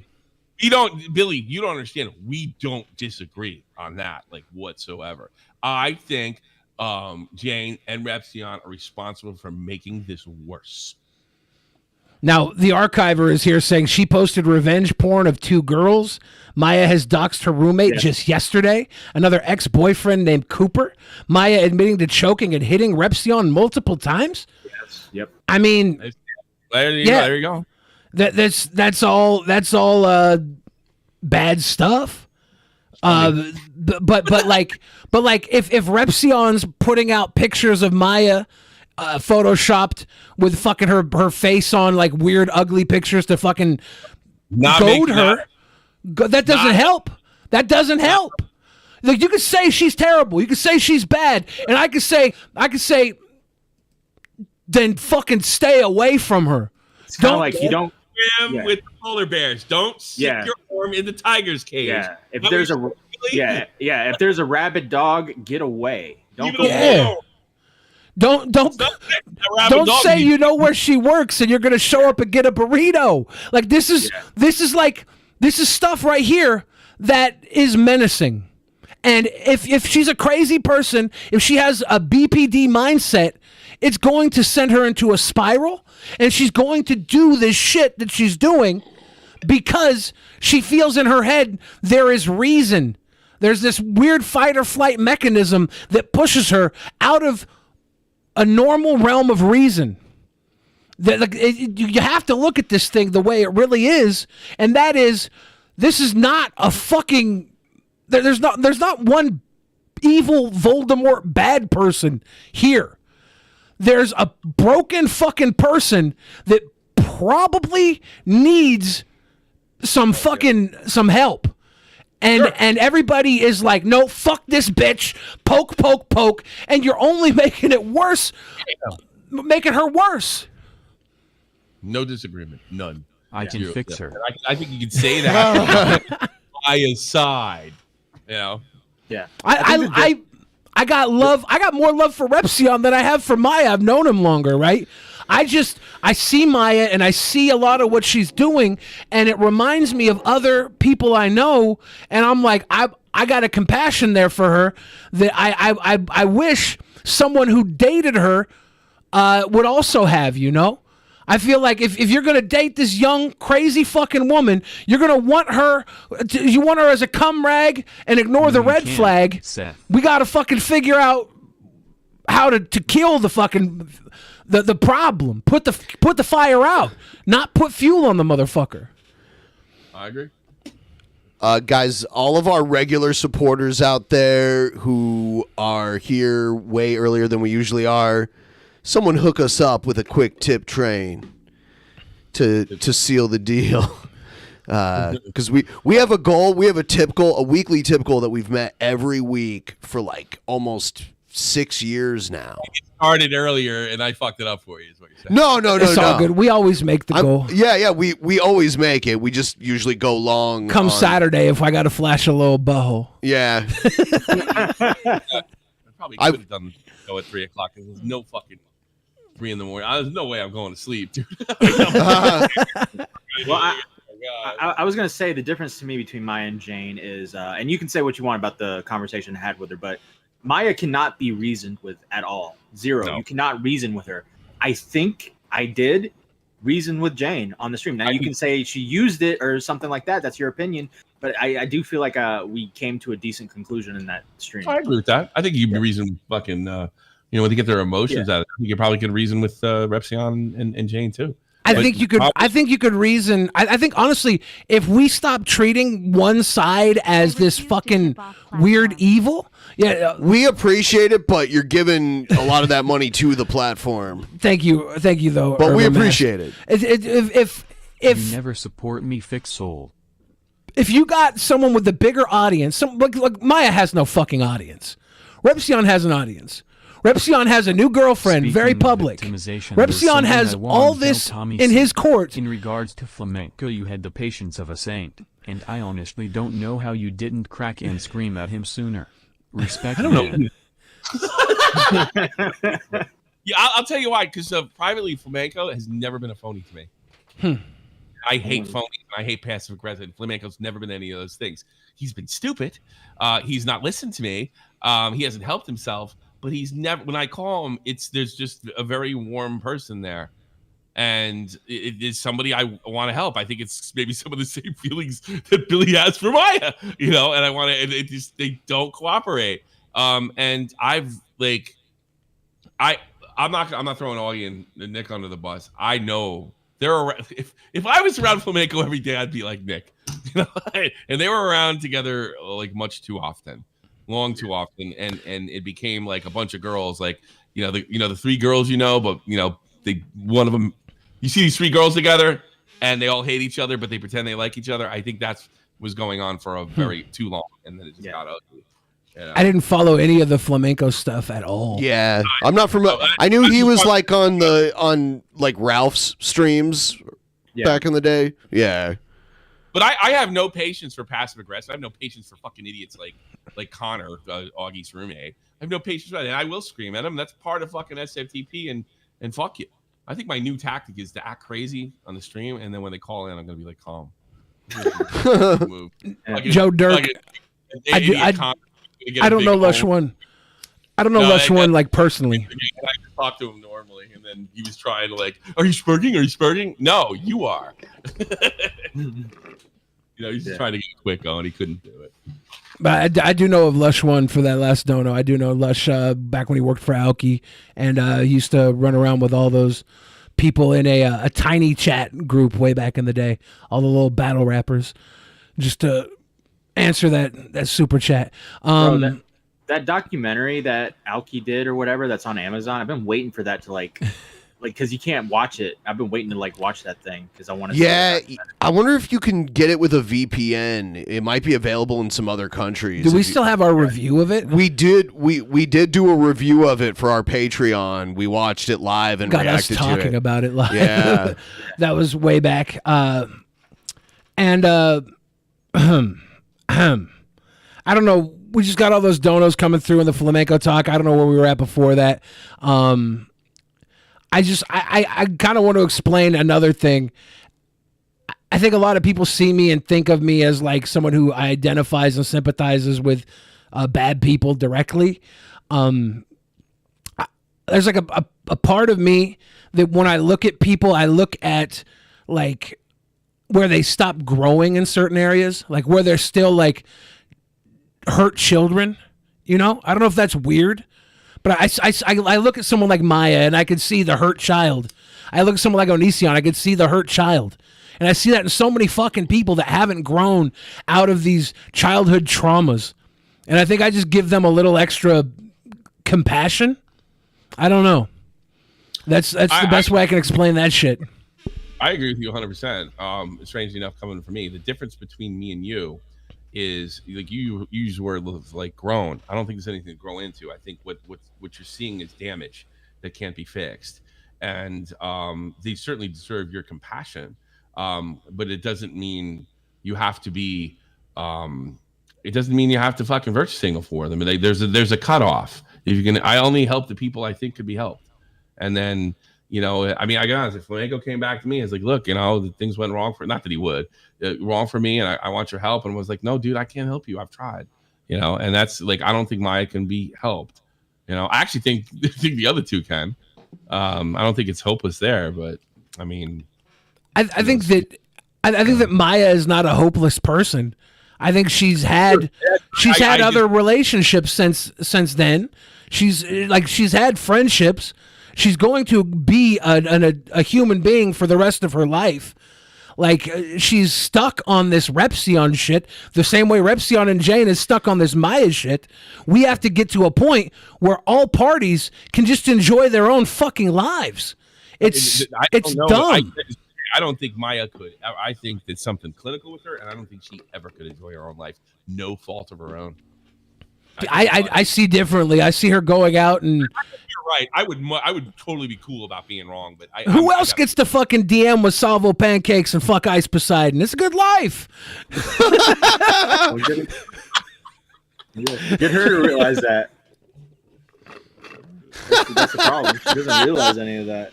Does she not realize that, or does she keep coming back to this fucking trauma that nobody is letting heal? Nobody, like, she's not the only person keeping this shit going. Like, we have to understand, if she's as irredeemable and fucking crazy as she is, we shouldn't be giving her any mention at all. I don't think it matters one way or another. I've dealt with Maya before in a different life, and it's sad. Everybody puts their, like, the familiar history they have with other people on the what they see in these public figures, right?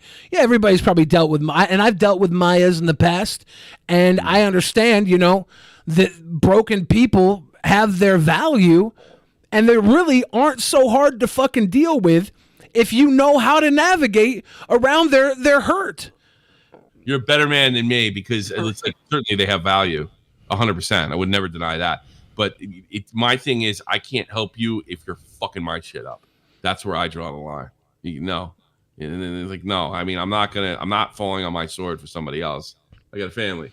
What if you fucked that person and maybe took advantage of their? I gotta be honest with you, it's impossible to answer because I would never put myself right.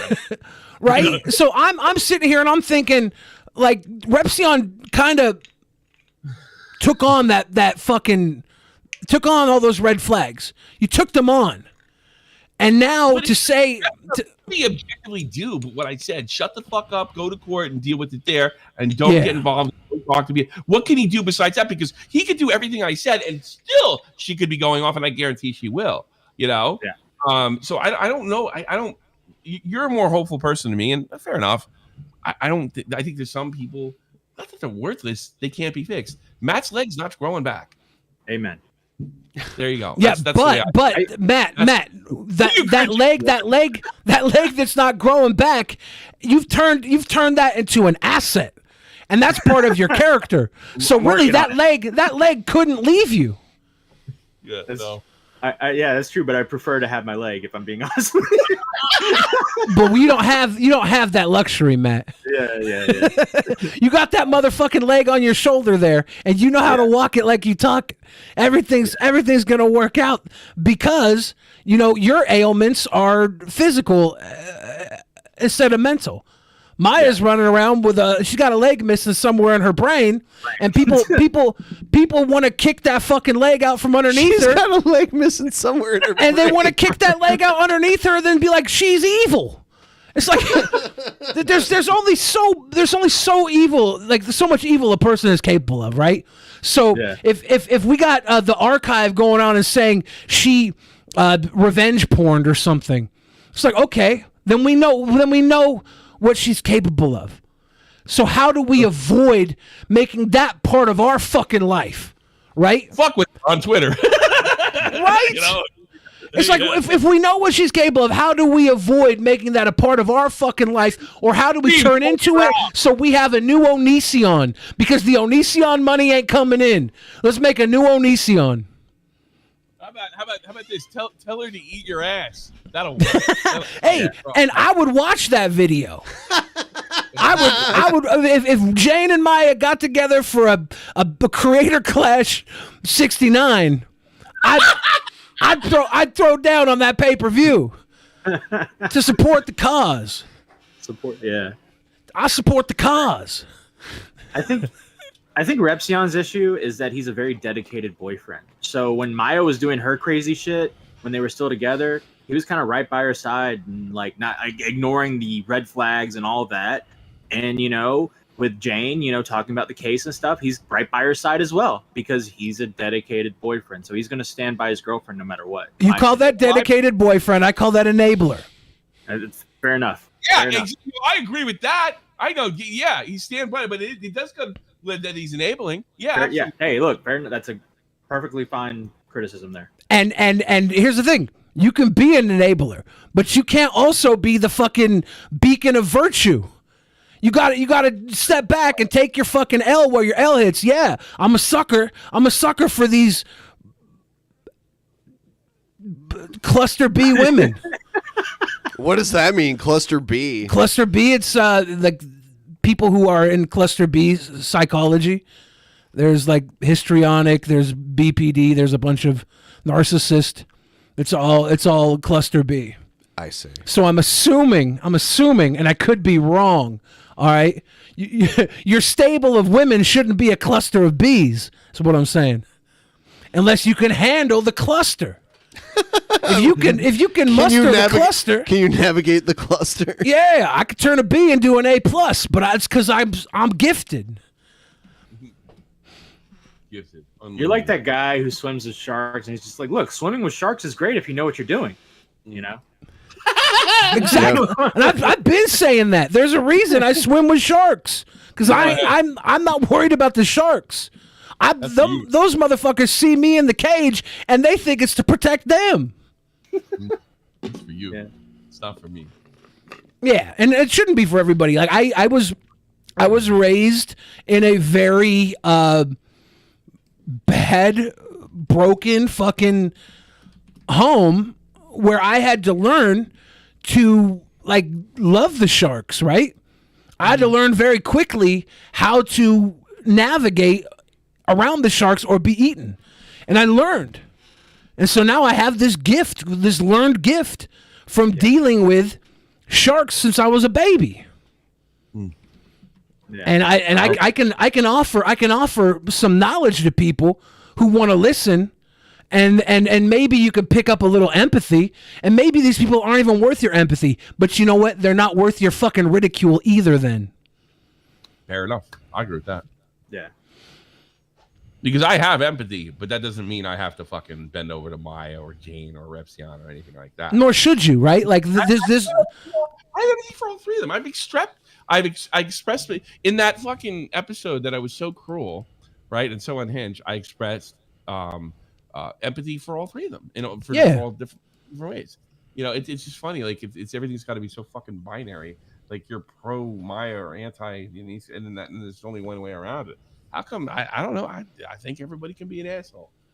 I think everybody is an asshole. Like if you prove to me that you're not an asshole, I probably think you're boring.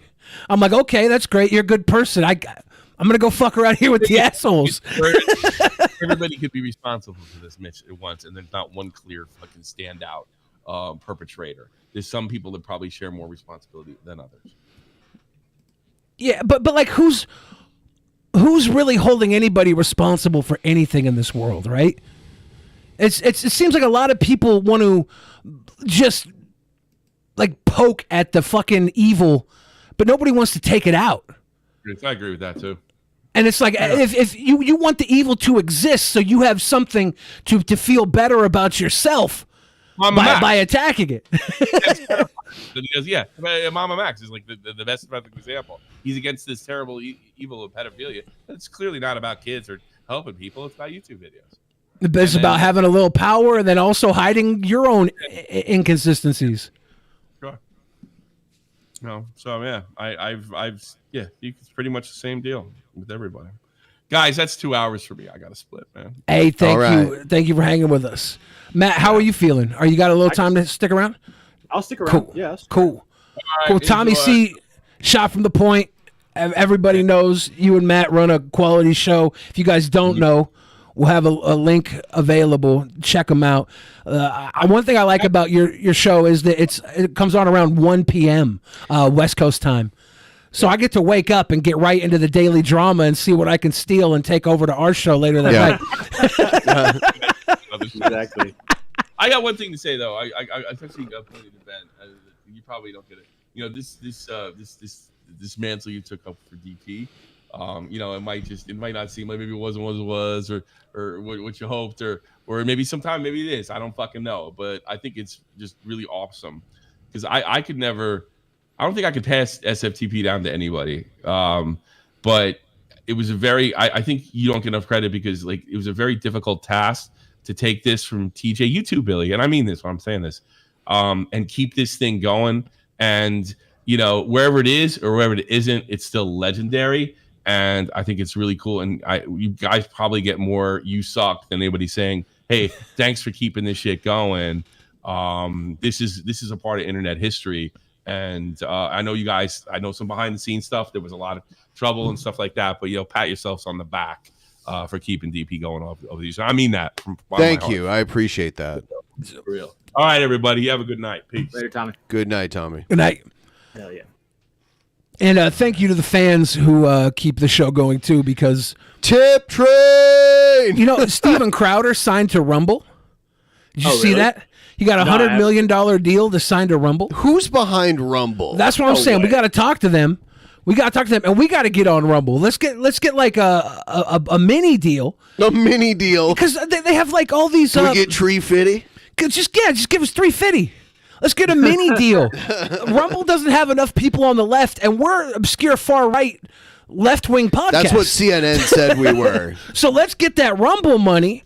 Go take our audience to Rumble, because YouTube has been fucking dwindling for people who do shows like ours, right? Yes. Right. Like you look at the old DP numbers, and that was a different YouTube. You could exist in a way where you could thrive. and Rumble is a different platform. It's super fucking right wing. They need to hire some sweet boys like us. Isn't there a new one? Isn't it like Kick or something like that? Yeah, there's a new one called Kick. Yeah, but they don't have the Rumble money. I'm saying whoever's funding Rumble, just kick us a little bit to be your token liberals. You're the guys that go on to argue with all the conservatives. Yeah, we did that. Time. You lose on purpose. We did that on RT. Well, we didn't lose on purpose, but we like argued with some. We were on there with the woman that claimed that Joe Biden assaulted her, Tara Reid. Yeah, they brought us into Russia today before Russia went to war. Yeah, we were on. It was hilarious. Oh shit, I didn't know that. That's crazy. Yeah. But we were great because we didn't bend to anybody, but we speak in a way that we can like suck in those center people and make them think liberals are cool again. It's funny because everyone on that show was American, but like the woman that like was the producer had a totally Russian name. Yeah. That's great. Yeah. But there's no more RT America anymore. So, No. Oh yeah. Damn, that sucks. I wonder if Rumble's getting that RT America money. Whoever was, where's this Rumble money coming from? RT and America, how can we secure it? RT America was still funded by the Kremlin. Like it was like public. It was publicly funded television in Russia. So is the Kremlin pumping money into Rumble now? Because there was money that was going into RT that's got to be pushed somewhere else now. I guess maybe the war. Fuck. Probably. All I'm saying is I want to sell out. I'm tired. Are you ready? I'm tired of going 6-hour shows Saturday night. It's time we sell out to Rumble. That's all I'm saying. Damn. We already sold out to Mac Weldon and the Nitsa. And where are they at? Where are they at? We gotta sell out. We gotta become shills. We gotta become the token liberals on a right wing fucking network, so I can start eating filet mignon again. Getting tired of Chipotle. Have you started doing any more IRL streams, Billy? Fuck no. I'm too fat. Dude, like I'm like I get put on so much weight during the pandemic. If I go out there, I'm not going to be able to fight like 2 or 3 people off if they want to come attack me. Yeah, and it's Zoltan's got your number now. Dude, I would get rolled down those stairs right now because I would get winded halfway through. Yeah. I can't do that because you ever seen the movie Hook and there's like the kid the bowling ball kid. Yeah, yeah, dude. Like here's how I go back into IRL. I get a carry permit because I am too fat to fight. You're just like pop pop pop. Yeah, I'm Sean Kempin on him, dude. That would make IRL lore. I'm shooting the new aim. I'm shooting from the 3-point line. Aim. It's gonna be shot from the point. IRL edition. You know how Baked Alaska used to maze people? You're just shooting people. Straight up, I'm not gonna have no fucking mace. I'm concealed carry, and if someone fucks with me, I'm like, man, like I can't even show you this gun, right? I'm gonna have to shoot you before you see it. I'm not gonna brandish. I'm not an idiot. I'm not gonna. If the gun comes out, so do the fucking coroner. Yeah. I'm not. I don't want their side of the story on any paperwork. If I have to shoot, it's gonna look like I was a sweet boy defending himself 100% of the time because I was, and I wouldn't have to be if I wasn't so fat. Yeah, yeah, exactly. What's Joey been up to these days? He's a loving father. Yeah. He's a respected member of society. Go for a walk. I do need a Pokemon Go for a walk. Pokemon Go for a walk. I need a Pokemon Go away from carbs. Everything that I was doing really well before the pandemic became obsolete mid-pandemic, and I have not gotten back on that good weight loss train. I go up and down. I'm like, I'll drop 40 pounds and then something will happen. And I'm like, fart again. Fart again. 7 Hooks says Billy ain't shooting anyone except his own foot. Of course I'm not. I don't have a concealed carry permit. That would be illegal. But if I get that concealed carry permit, I guarantee you're not going to see that gun. You're not going to talk about seeing it, at least. He'll get that after he gets his passport. I don't brandish. I just do what I got to do to survive. Yeah. You won't know I could have a gun right now. You wouldn't fucking know about it. I would talk about getting my concealed carry permit. I will talk about getting it years after I have it if I ever need to have it. I'd rather be thought to not than thought to have. I was shooting when I was a little fucking kid, dude. I got immaculate aim for a fat arm. That's pretty impressive. Yeah, because what is it about a fat arm that causes issues? It bounces, right? I mean, I think you would just assume that a fat person is too fat to even get food on their fork directly into their mouth. That's why their shirts are always stained. I thought it would be like the aerodynamics, though. I got to straighten the arm. I got to swing that bullet around with my fat arm. I get the gun out, and the arm starts shaking. It's like a little earthquake. So I got to make sure that the bullet hits like when the wrist is flabbed out. If it's flabbed down, I'm going to be off curve. I'm joking, obviously. I've never shot a gun in my life. I'm a sweet little boy. I kiss babies and shake hands and shit like that. I'm a politician. I'm a sweet boy politician. I shake babies and kiss hands. What was this Andrew Tate thing that you sent me? Oh my God! Have you seen this, Matt? This Andrew Tate talking about talking about whether it's gay to be with trans people. Oh yeah, I saw that. Hassan was tweeting about that. Yeah, this is one of the. I don't know how to explain the clip without ruining the clip, but your boy Andrew Tate weighs in on is it gay to be with a trans person? All right. Yeah. You people are not thinking about the question. When I say a 1 and a 10, I mean Megan Fox with a dick. And by kiss That's babies, the tranny. you mean eat them. I mean the adrenochrome. Or Hulk Hogan with a pussy. That's the girl. This is the question I'm asking. Megan Fox or Hulk Hogan? So you're thinking, well, I don't want to be gay, so I just clicked the girl, the number 1, did it? You're going to fuck Hulk Hogan? Okay, yeah, there's a pussy, but he's got mustache and muscles and shit. He's all hairy, big dude, 6 foot. He wasn't hairy, by the way. He was waxing or something, right? He's even balding. Yeah. Well, yeah. The carpet probably matches the drapes. Yeah. 5. It's pretty gay to me. That sounds pretty gay. I don't care if it's a pussy. That is gay. Whereas Megan Fox, okay, he's got a dick, but maybe you can like. This is the most misogynistic way for somebody to say they prefer femme representing companionship. Out of the way. I'm still Megan Fox. You know what I'm saying? At least she's small and shit. You can get your hand around her neck, mess her up. You ain't messing up Hulk Hogan. Hulk Hogan's gonna mess you up.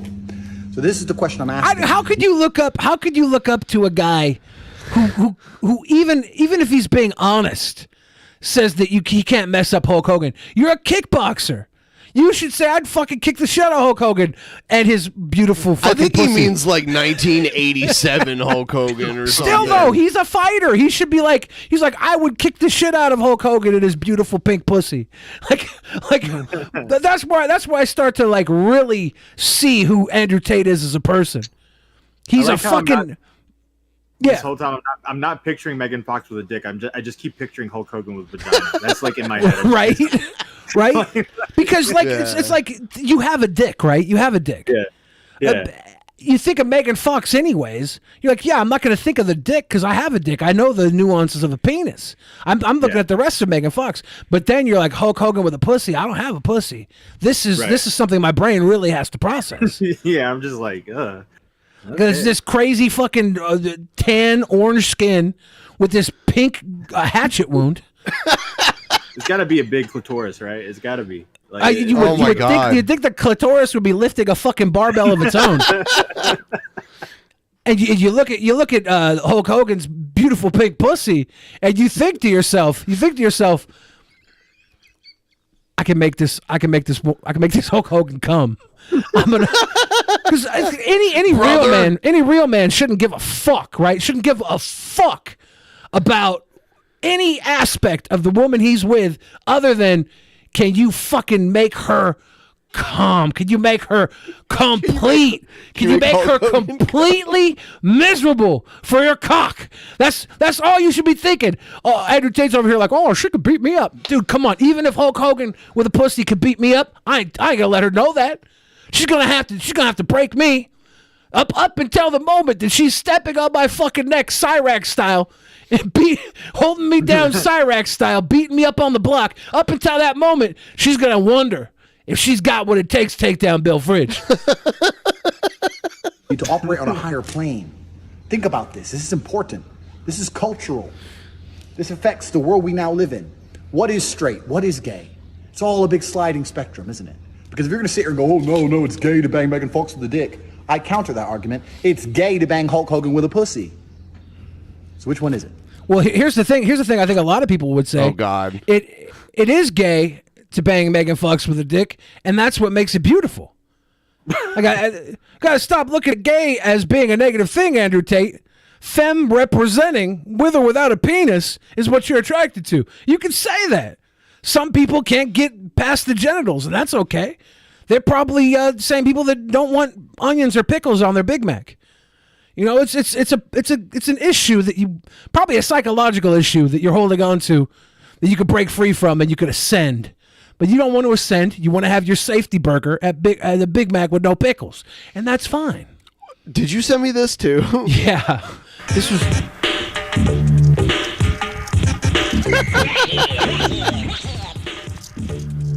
I love public access. I wish it still existed.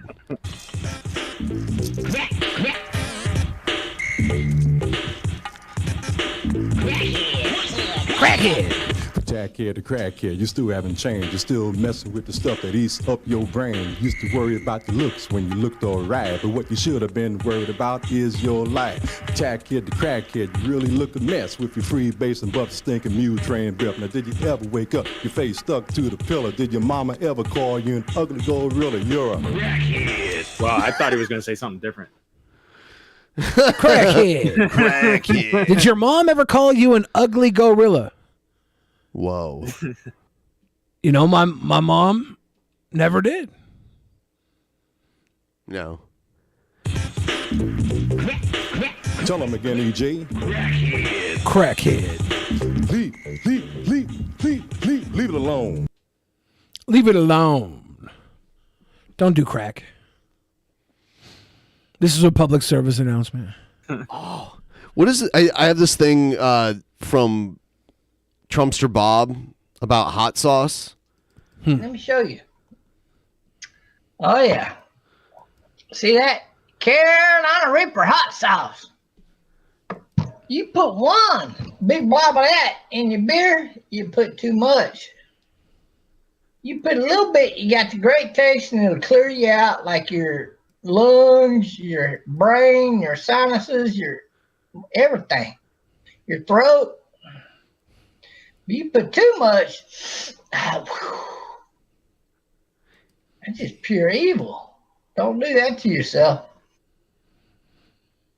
He was talking about putting hot sauce in his beard. Don't do and that. It clears out your nasal passages. Don't do that. I don't know. Yeah. Wasabi in the beer, I think, would be a better option. Wasabi? Yeah, wasabi. Hot mustard. I think I would do that over a hot sauce. Those types of hots always clear my nasal passages better than hot sauce. I think it would go better with beer as well. Yeah, I think it's a horseradish thing. Maybe is that what goes in Chinese hot mustard as well? It does kind of have that similar burn to it. I like that shit a lot, actually. Shabisky ate a whole big chunk of wasabi, and he had never eaten it before. Yeah. Yeah, that shit attacks your nose. it burns like here. Yeah, that's the sinus. Right. Yeah. I feel like it's way better for the sinus than a fucking Carolina Reaper beer. Carolina Reaper's just gonna burn your mouth, right? Get that stuff that goes right up into the nostril. Matt, What? What's up? I gotta know. You are always out in the commentary community. You got your hand to the fucking pulse of the community. What's the hot shit going on right now outside of what we talked about today? If that's all there is, I'm sure there's not. What's the hot shit right now? I think it's been pretty slow. I think it's like Aiden Ross debating Destiny. I watched that. Yeah, that's like Destiny's kind of been the big talk because he debated Lav, who is a girl that apparently had accusations against him, and then he went on a debate with Aiden. It was pretty funny. So I think that was like the big thing. But other than that, it's been kind of slow. I think they're going after Mr. Beast again, and then there's some Jake Paul drama where he ran from Floyd Mayweather.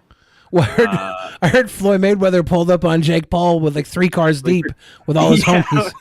I don't blame Jake for. There's a little difference between running from Floyd Mayweather and running from 3 cars worth of fucking millionaires. yeah, exactly. Oh God! Also, I think Mudahar was saying like, yeah, look, I don't want to defend Jake, but I do not blame him at all for dipping out. Yeah. Like, what are you going to do?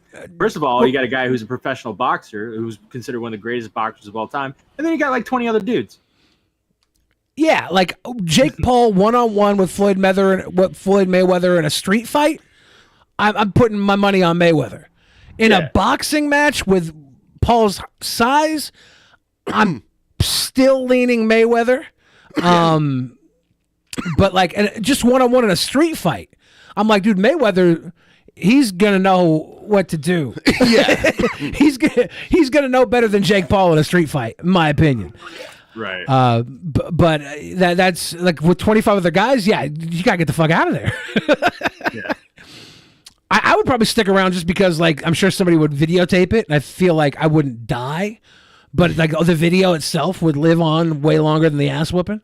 I think it would be pretty epic. I'm imagining Ultimate Warrior screaming at Hulk Hogan with a puss, and I can't stop laughing. It's hot. That's hot. I thought he said beard.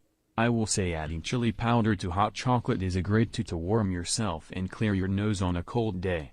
I call it Aztec hot chocolate. Yeah, a little cayenne, chili powder. Maybe not cayenne. A little chili powder, though. Cinnamon is a spice, you know?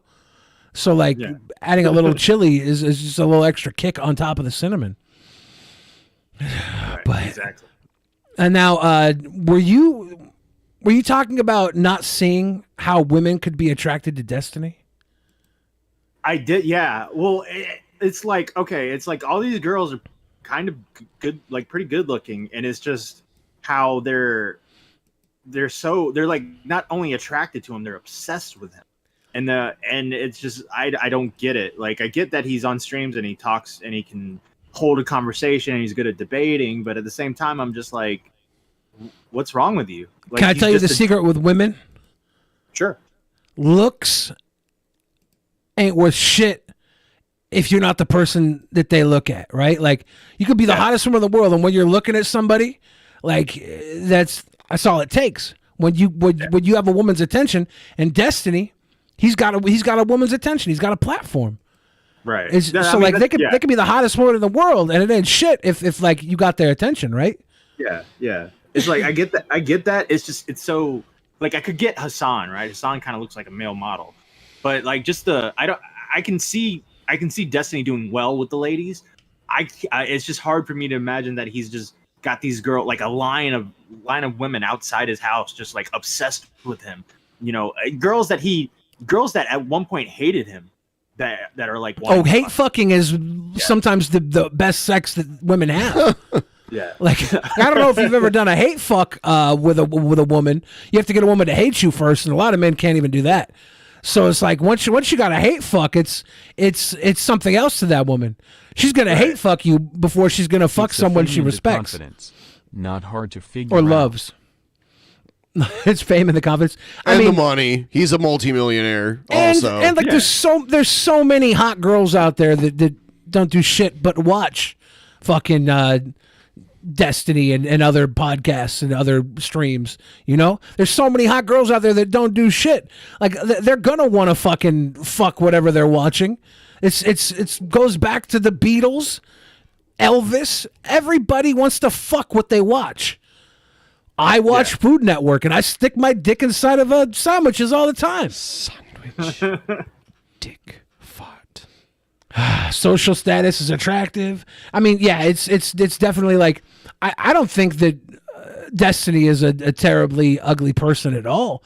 And I also think that terribly ugly people can still pull with half the fucking audience Destiny has, a quarter of the audience Destiny has, and can be an ugly and repulsive person, and you're still gonna stack some fucking women on your potential suitor list. It's really actually disgusting. I'll say this as a feminist. It's really disgusting how pathetic women can be when given the opportunity. Right. Like there's this entire world where women are looked at as being like the value and the nurturing, the loving women, and you can be that. You can be wonderful, you can be worthy of the praise, and you can also be disgusting to those one or two people that you know you can let go of all that other shit with. You could be a depraved little fucking toy with that one person, and still, I want to say, I was going to use the word slut. I was like, slut is not that nice a word. Then I say toy, and I'm like, I should have just said slut. Toy is actually worse than slut. But you could lose that all in that moment because, like, people want that. People want to be able to just fuck madly and lose any sort of status. Like, if you could find one person that you would want to ravage you as a woman, you should go out and get it, even if it is Destiny, even if it is Dark Side Phil. These people pull, man. I think Dark Side Phil is a little more self-aware than everyone was saying. I think he kind of knows what's up. I don't know. Yeah, I think he's a huckster in many ways.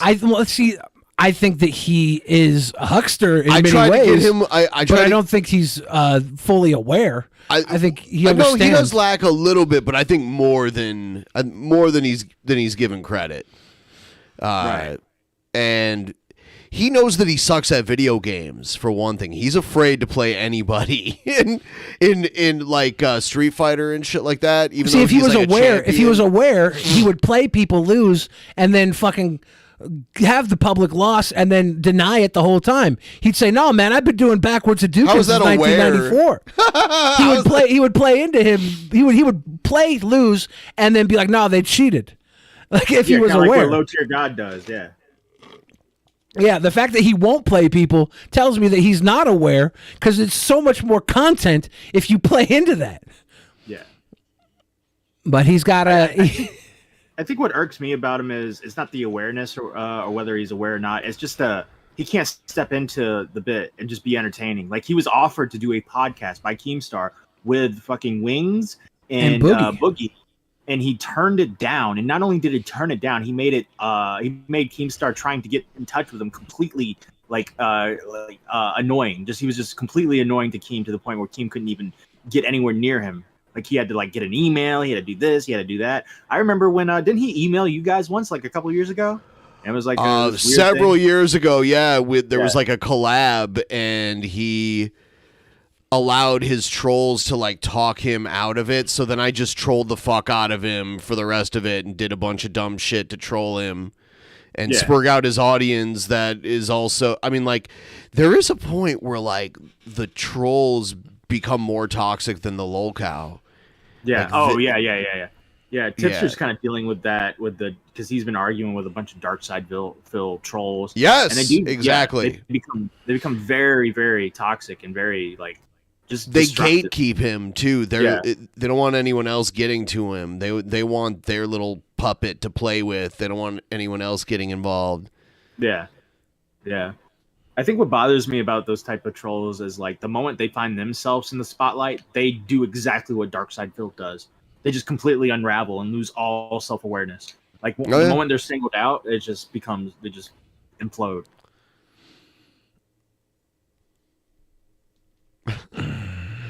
I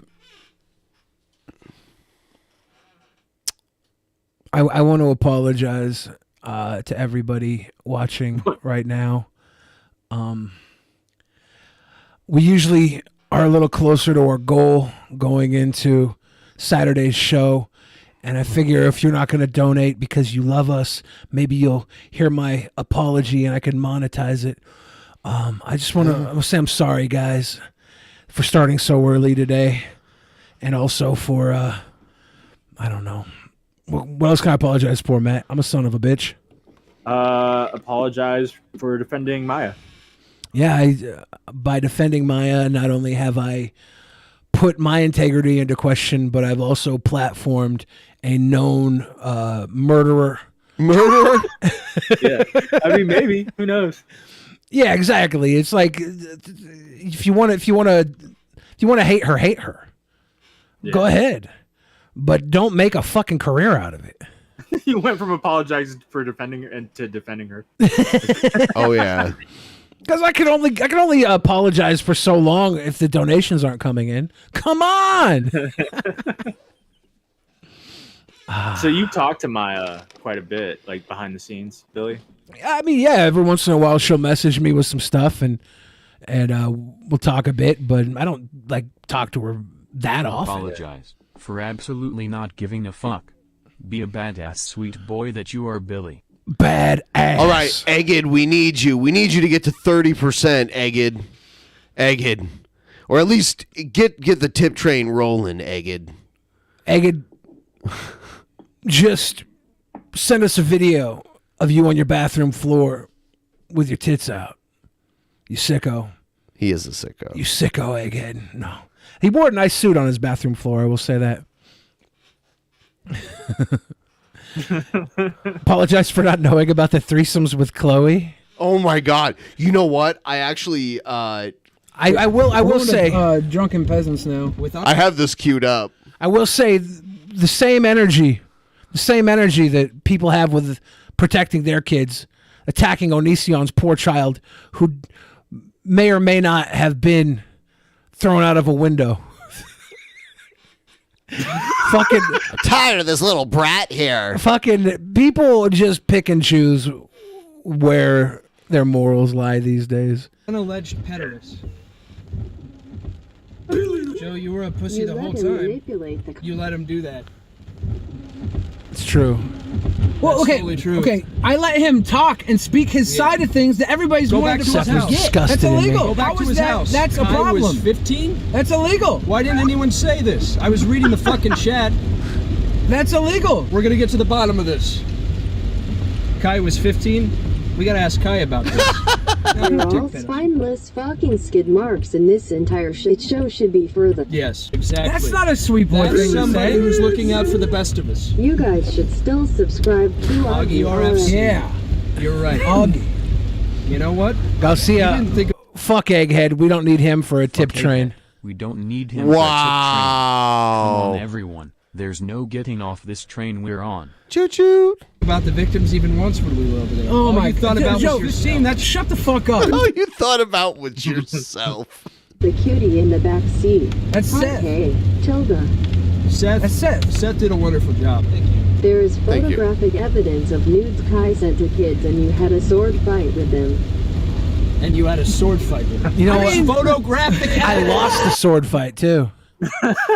That was the worst part. You lost the wrestling match too. Of Kai, her fucking husband, all right? She showed his dick. That's my favorite line. Right? He showed his dick. Yeah.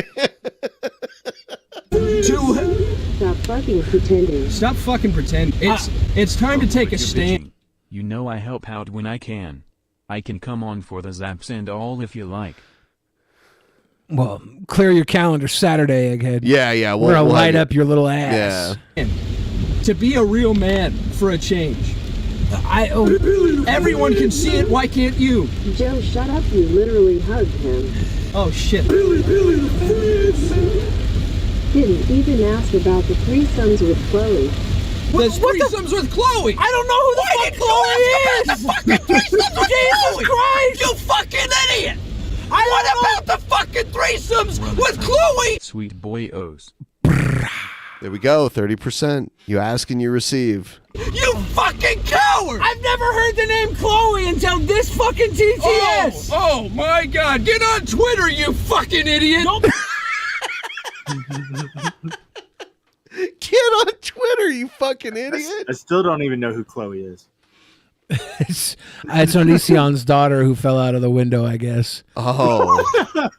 Okay. So that's where that came from. I'd never. I don't think that. What? I never. Yeah. Okay. Yeah, it's like, what? That's a thing? Why isn't more people talking about that? Because it's bullshit? Yeah. So Put that shit on me. You let him walk. You're a fucking bitch, dude. You're bitching out. Fucking, I did it. You look like a fucking moron. Okay, fuck you. All right. Please advocate for victims. I do advocate for victims. I want you to speak out. I think that's the best thing Chris Hansen did, was gave everybody a voice. Wow. It's the best thing he did. Best thing he did. I love the joke. But I've looked at Chris Hansen's conviction rate from the show, back when he did the show. There was a lot of stuff that he had. He had actual scripted conversations with actual people trying to fuck little kids. What the fuck? Fuck me! Stop. When it's shit like that that makes people think I don't give a fuck about the fucking victim. You know what? I'd do anything for the victims. I've invited them over my house. I don't feel like that happened several times. That is for small timers. Thank you. Hire so Rumble what you are worth. Thank you. Stars. It's time to sell out to Rumble, guys. Stop. They won't return my calls. 15? Why did no one tell me? A good cop, bad cop act is sad and unconvincing. Exactly. Trust in my self-righteous suicide. I cry when angels. I heard the shit Greg has said before. Oh my God! Nobody's invalidating the victims. Everybody said they wanted Greg's side of the fucking story. Turn around and sick his dick. I was there to suck his dick. Billy, spend the money on braces, you ugly fat fuck. Thank you. Yeah. Thank you. I can't believe you blamed a victim. The hate. I can't believe you blamed a victim. How could I? There's Joe made a video like a week later where he's like, everyone's saying Sarah's brave. She's not brave. I'm brave. He kept walking. It was so good, like the way he did it. I think he was like wearing a robe. Do you remember that? Yeah, I remember. Yeah. The funniest part about this situation is no one realized when this was going down, Onision hadn't really put that many uploads up except for freaking out. One of the last uploads he did before he did the whole freak out thing was literally a podcast interview with Joey. So if you would have went on his channel, you would see Joey on his channel. So I just always thought that was funny. Yeah, that is funny. Mob is coming after him. Billy, you are awesome for exonerating Onision. God damn it. Onision's career saved. Go to the fucking... You did great, Billy, thanks you. You got a huge crazy mob surge the chat. Don't sweat this trash, Billy, and don't let them make a victim of you. Just be safe, MUH dude. FYI, you're going to hear ETA for the rest of your life. No, it didn't last that much longer. Keemstar is so mad about this interview. Good luck. Can you tell this Joe guy to shut his fucking yap? You know, you really should. Why do you let me get away with shit like that? What the fuck's wrong with you? When are you gonna man up? Fucking hate you. How long was that car ride home back to your house or to Ben's place? About an hour. Yeah. So it's like an hour of that. Yeah. Yeah. I think we stopped at Chipotle before going in too because I needed some food. Yeah. And it was weird. We got like there was this car full of people that was driving erratically in front of us, and we were so amped up. Joe like tried to pick a fight with them, and then I think there was a cop right by us too, and like this fucking cop came out and got us on live stream, and he was like damn near 7 feet tall. He was like the coolest cop ever. He was like big show of cops. Yeah. Andre the Giant of cops. It was fucking weird. That was so weird. Yeah. I remember just watching that whole thing unfold was like one of the crazy. It is my favorite live stream of all time. Wow. It was nuts. I've never really seen events unfold like they did that day on a live stream. Yeah. The fact that I was trying to get to that goddamn court appearance. Yeah, exactly. I'm like just trying to get there. My tire's flat. Everything's all fucked. I had to go get my tire fixed, and it was just a dumb day that turned out to be ridiculous. And made you a lot of money. Yeah. Made a couple bucks. No, he donated all that to the victims. I did. Yeah. Number one victim of that night was Billy the Groped. Yeah. He donated it to himself. Yeah. Billy and Joe found each other online. Yeah, we met working for billionaire Alki David on battlecam.com, film on television. I'm a huge Joe fan, by the way. Everything that guy does on streams and stuff, I'm all like, he's so captivating and funny. Yeah, that stuff he did with Mr. Girl with you guys, holy shit! It was like Mr. Girl had found his match, and he didn't know. Mr. Girl did not know what to do. Well, yeah, he's Mr. Girl has some tactics that he uses. He knew that like you can't, if you leave a stream, you lost. Like that's like an unspoken rule. So he was trying to like not leave, but he didn't want to like face that kind of questioning. Sticky said you had that scammer girl Lola something on to talk about the victims. That was like the tail end of the apology tour, and that was because Jeff was like, "Hey, could you get this girl on a stream and have her talk about these things?" And Jeff's like family, right? Like I'm like, "Oh yeah, I'll do it for you, Jeff. Let's go." And then like that Lola shit all. I didn't even know about that. Yeah. Was she scamming or something? I don't even remember this. I think there was some scammer shit going on later about it.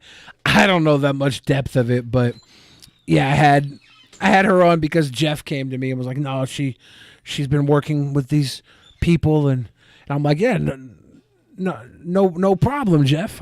I'll put anybody on the platform and give them a space to talk during my apology tour." Yeah. But it was definitely I didn't know anything about her prior to that. I was like, fuck it, let's just keep the train rolling. Yeah. But shit. Damn scammers. I used to be a scammer back in the day. When I was a little kid, I was a kid scammer. I used to scam this terminology is not good. Before there was the internet, you would go play like Magic the Gathering cards, and you would do something called rape trading, where you would trade somebody a card that you know was way less valuable than the card you were trading for, but they think the card's cool. They're like, "I really want this card." And you're like, "Well, I'll trade you this card for this card." And if they don't know the value, like you might come up like $50. Right. It's scammy. And I would do that all the time when I was like a 15-year-old kid. And I would just, somebody would like want a card, and if they didn't know the price of their cards, I'd be like, "Oh, I'll take this one and this one." And then if they're like, "Yeah, no problem," like, "Oh, could you throw this one in too?" Very scammy stuff. Not my proudest moment, but I was definitely a scammer. Damn. Billy exposed. I know, right? And I can talk about that publicly now because I'm pristine as an adult. I'm too clean. I'm too clean. I'm basically as close to Jesus Christ as is walking the earth. I just haven't found any sinners worth dying for. You're all terribly mediocre with your sinning.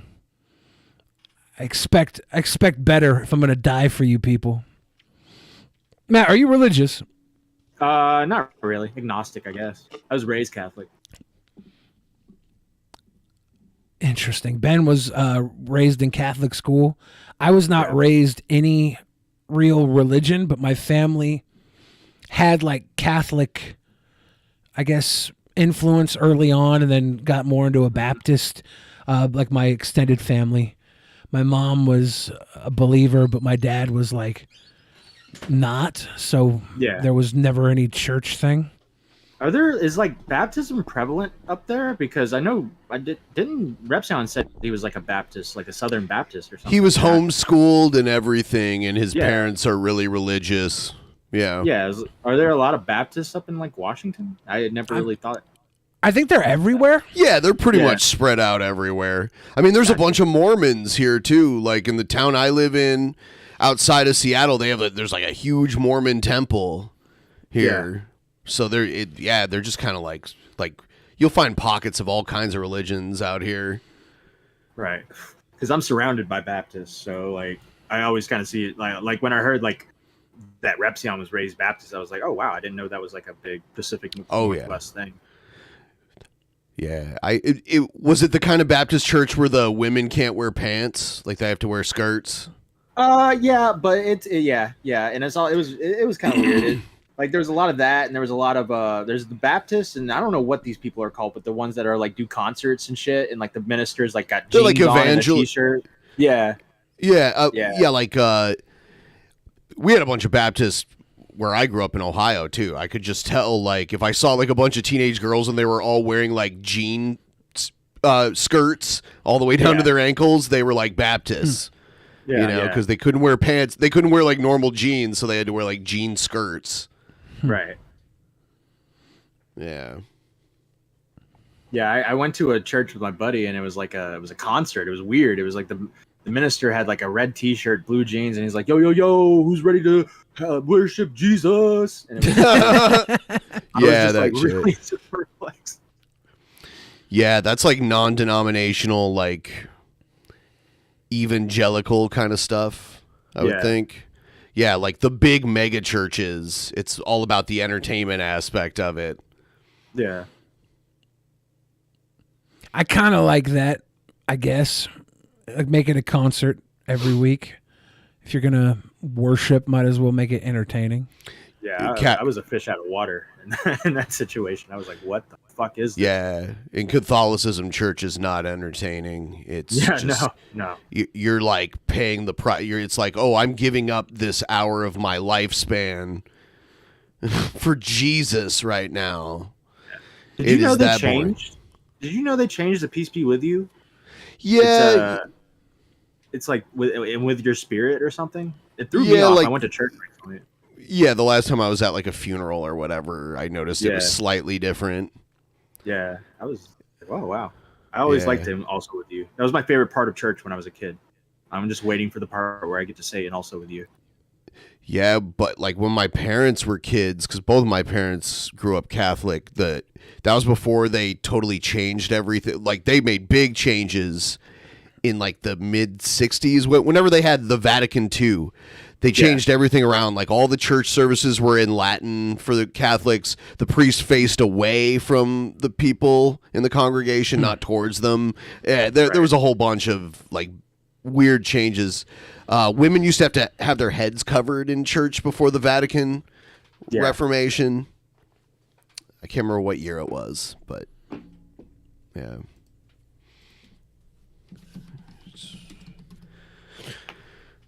Party rocking for Jesus. There's only so much I can add to a religious conversation without sounding like a hater. I'm not a fan of Catholicism. Because I just don't know enough about it.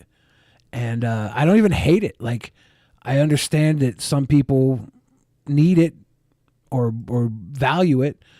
And I just can't stand all the people who use it as a tool to control others, though. Like that's where it gets my ire.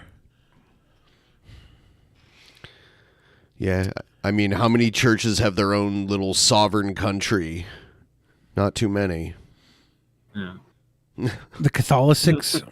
Yeah. In Switzerland with the Knights Templar. No, in Vatican City, which is in Rome technically, but technically it's its own sovereign nation. Like you cross a border, like there's a little checkpoint. It's almost like airport security when you go in. And they have a place you can get your passport stamped if you want, but it's not necessary because it's the EU and like you can just travel between any EU country. But yeah, it's technically its own country, and pretty much only priests and like normal like laborer type workers live there.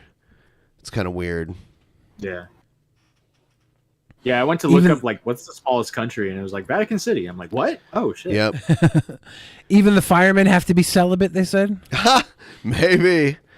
I've been to some of the smallest countries in Europe. So Vatican City is one of them. I went to Monaco, which is only like a square mile, but it's one of the richest countries in the world.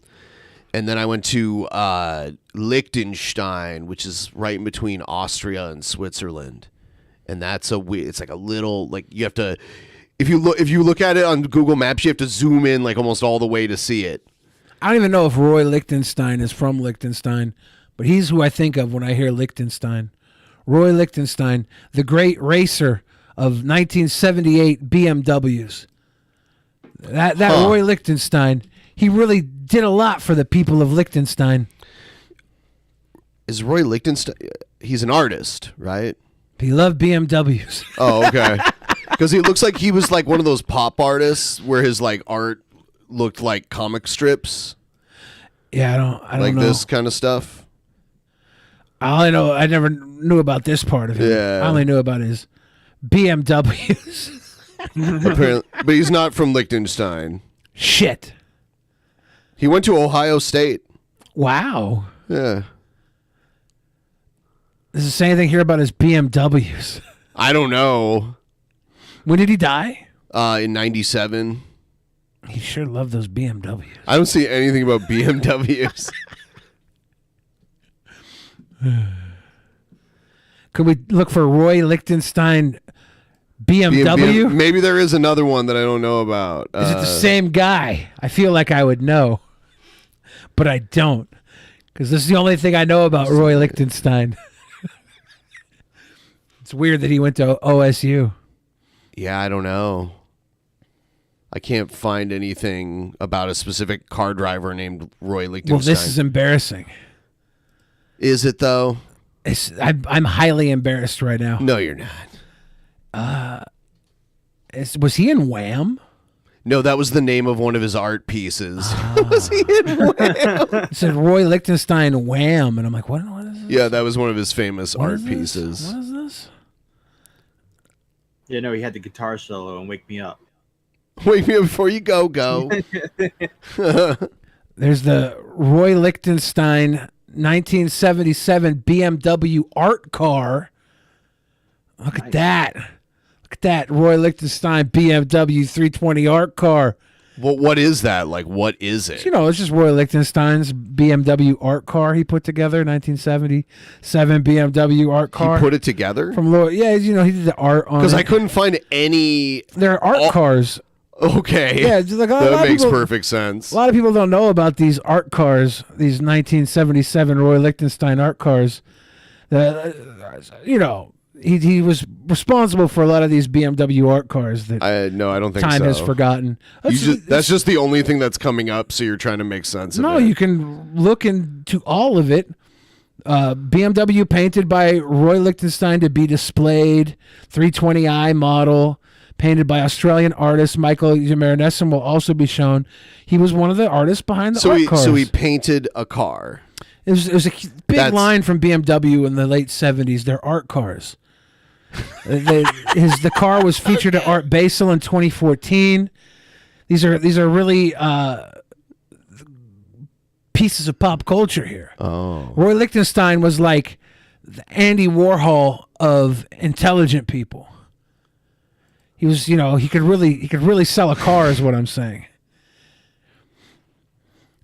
You're selling us a car right now. I'm just giving you a little info about Roy Lichtenstein. Yeah, everybody thinks I'm making this up. You can go online; it's all there.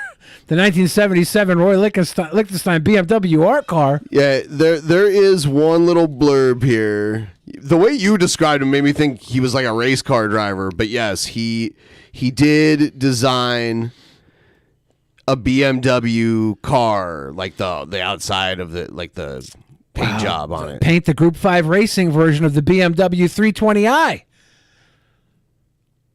There's this racing legend, Roy Lichtenstein. His BMWs. Look, you bring up Lichtenstein, I give you what I got on Lichtenstein. Very little. Very little. But you got it. Matt. Yo. Have you thought about commissioning artists to do an art leg for you? I mean, I got one artist who commissioned did this drawing of like a leg, and it's like a wanted poster.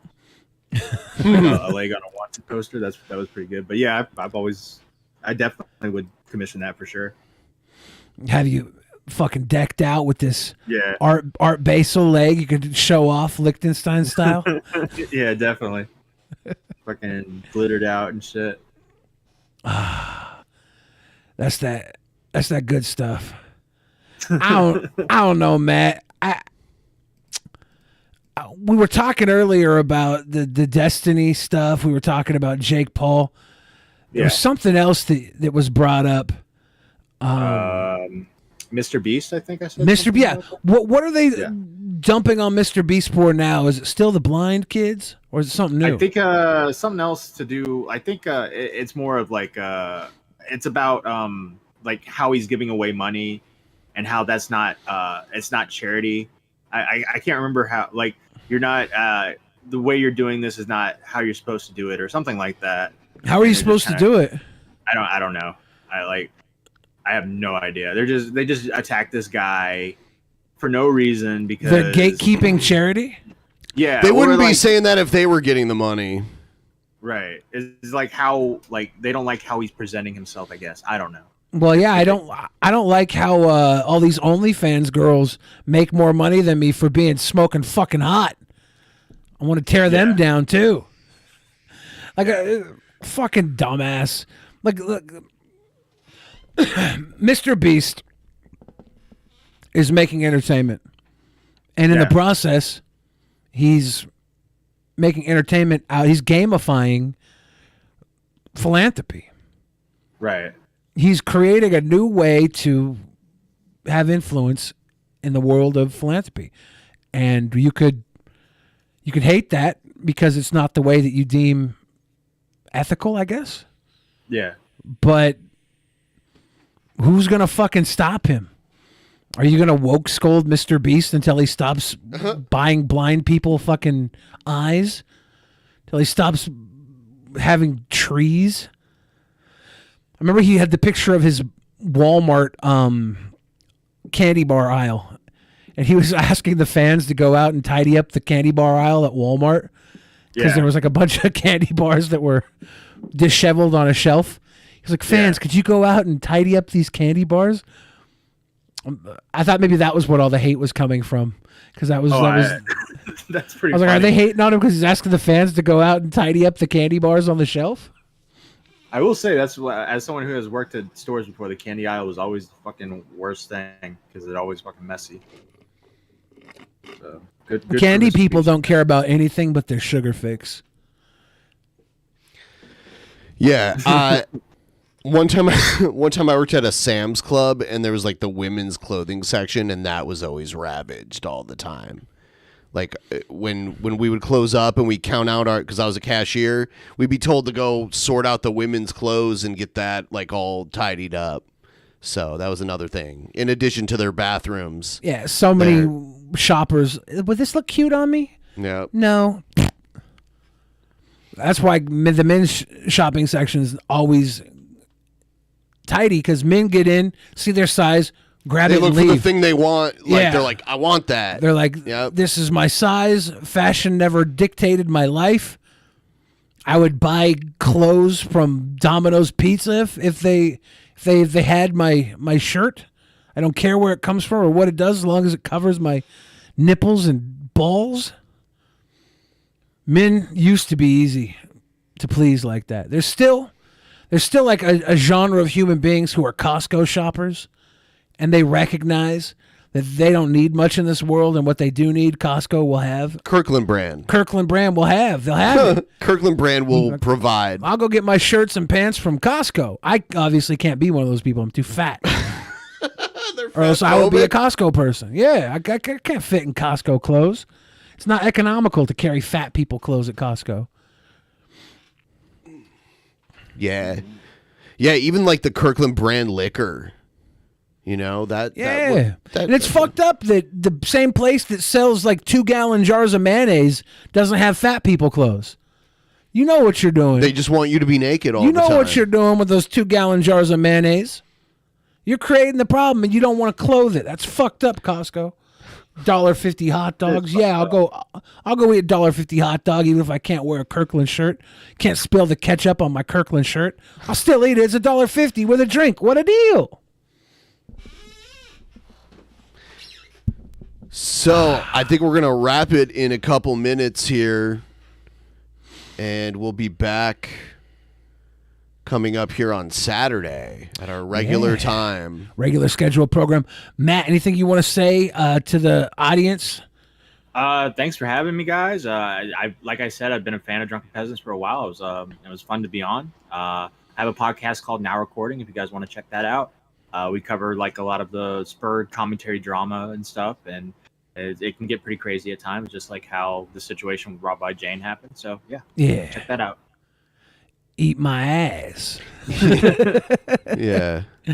Well, thank you for hanging with us tonight, Matt, and it's good to have you on. Hell yeah, man. All right. Everybody, have a good night. Good night.